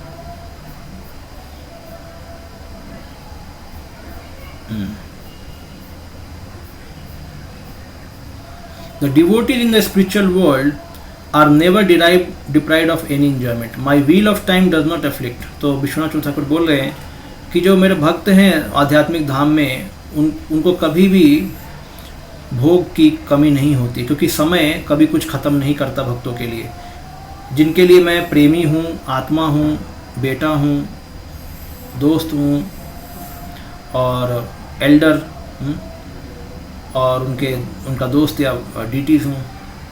But since the devotee attain a planet, there will be destruction of the enjoyer and enjoyed as on स्वर्ग। तो कोई बोल सकता है कि लेकिन जो भक्त है अगर उसको कोई प्लैनेट मिलता है तो उस समय वहाँ पे स्वर्ग खत्म हो जाएगा, और स्वर्ग जो एंजॉयर है और जो एंजॉयड है वो भी सब खत्म हो जाएगा स्वर्ग में। My devotee dwelling on my planet which is without transformation, शांत रूप, are never without enjoyment. My wheel of time does not affect them. Shruti says, तो भगवान बोल रहे हैं कि जो डिवोटी को जब मेरा प्लेनेट मिलता है, मतलब खास करके वैकुंठ धाम, जहाँ पे कोई ट्रांसफॉर्मेशन नहीं होता, आर नेवर विदाउट एंजॉयमेंट, और वहाँ पे एंजॉयमेंट रहता ही रहता है। तो आगे ब्रह्मलोक तक, up to Brahmalok all people return to this world. In the commentary of the Vishnu Sahasranam as well, it is explained that Vaikuntha is the most exalted place devoid of fear of return. Some devotees act as lover, other than as Sant Bhakta, seeing the Lord as Atma. Others act as parent, seeing the Lord as son, and others see the Lord as a friend. Others in the particular Dasya relationship see him as a superior. तो ये सब बताया गया कि जो शांत भक्त हैं वो भगवान को आत्मा देखते हैं, और जो दूसरे लोग हैं पेरेंट हैं, वो भगवान को अपना पुत्र के समान देखते हैं। दूसरे भगवान को अपना दोस्त समझते हैं, और कई लोग दास के रूप में उन्हें अपना वरिष्ठ मानते हैं, सुपीरियर मानते हैं। Suhrid in the plural is a poetic licence. This is a species of sakhya bhava. Okay, सुहृद का मतलब साख्य भाव। Seeing the lord as a worshipable deity in the dasya bhava. ठीक है, तो यहाँ पे the present verse should be understood to be an example of spontaneous bhakti of raganuga type, but not sadhana bhakti, since it is in the spiritual world. ये spiritual world में है, इसलिए इसे साधना भक्ति नहीं मानना चाहिए, इसको रागानुगा भक्ति मानना चाहिए, type of raganuga, example of spontaneous bhakti of raganuga type.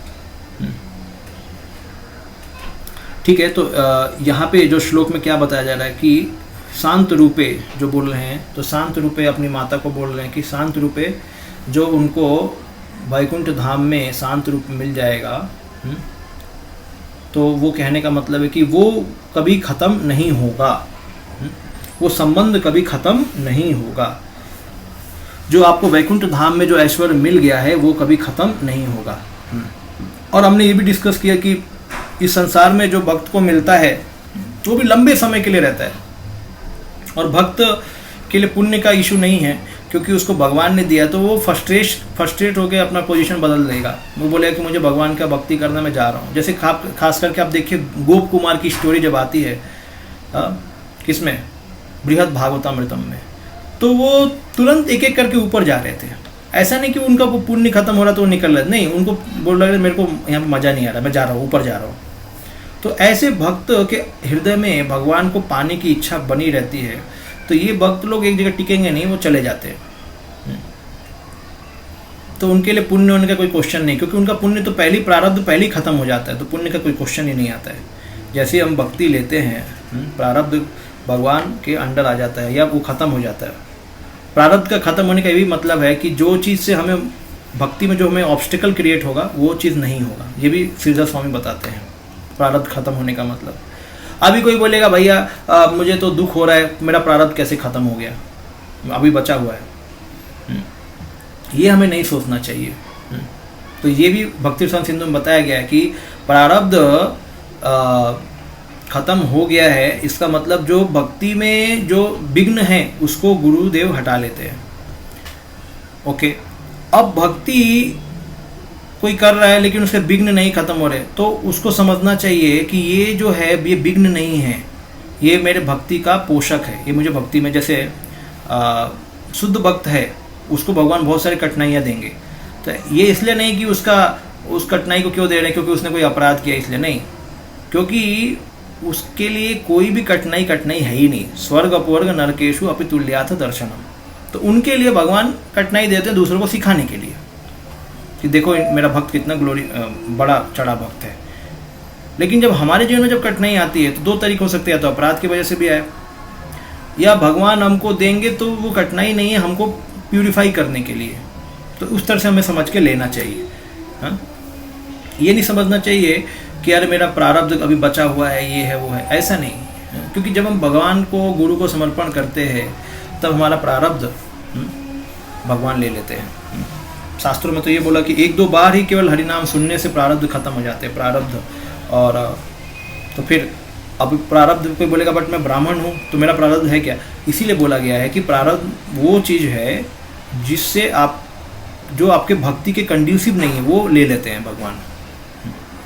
अभी कोई ब्राह्मण है तो ठीक है, वो ब्राह्मण की तरह कर्म करेगा, कोई क्षत्रिय की तरह, लेकिन जो चीज़ भक्ति में ऑब्स्टिकल बनता है उसको भगवान ले लेते हैं, ऑब्स्टिकल को निकाल लेते हैं। ओके, तो आज यहीं पे विराम देंगे। हरे कृष्णा। किसी को कोई प्रश्न है?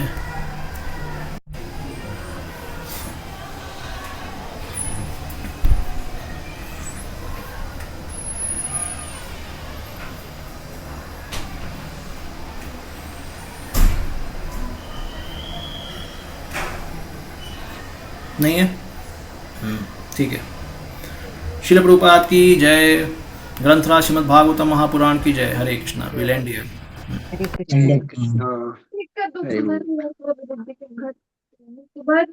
मैं रुक के 4:30 तक।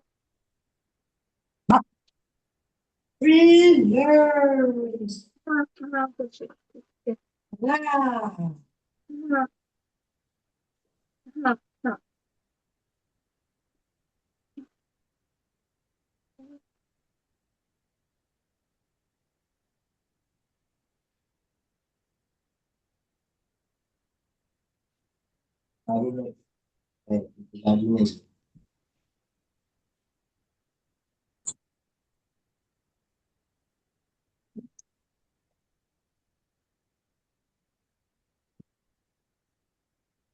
नहीं वो बीसी होंगी या फिर बीसी होंगी?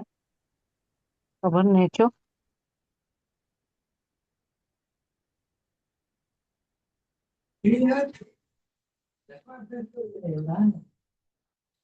आपल्याला सूट होते काय एवढा अभ्यास केलेला कसं माहिती एवढा अभ्यास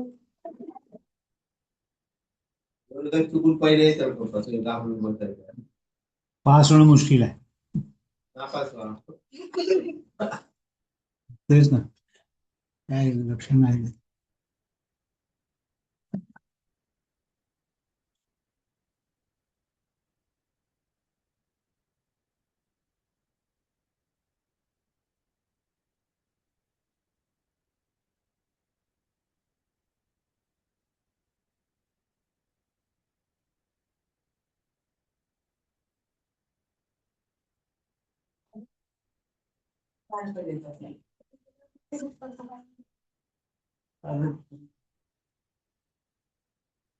कशात गोड वाचत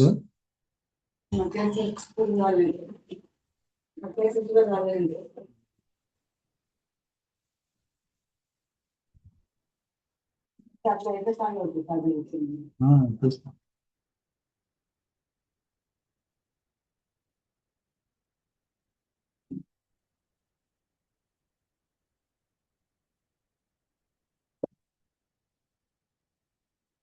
हे आपण भाजतो ना कशी चव येत नाही का, फरक आहे चव. हो नाही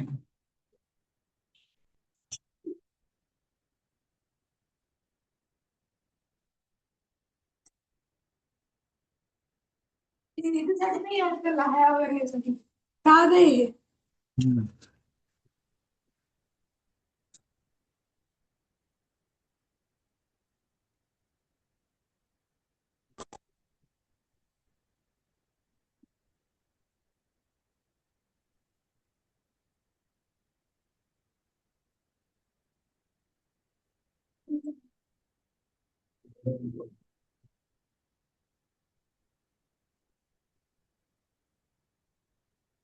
थोडी भाजी का तुम्हाला?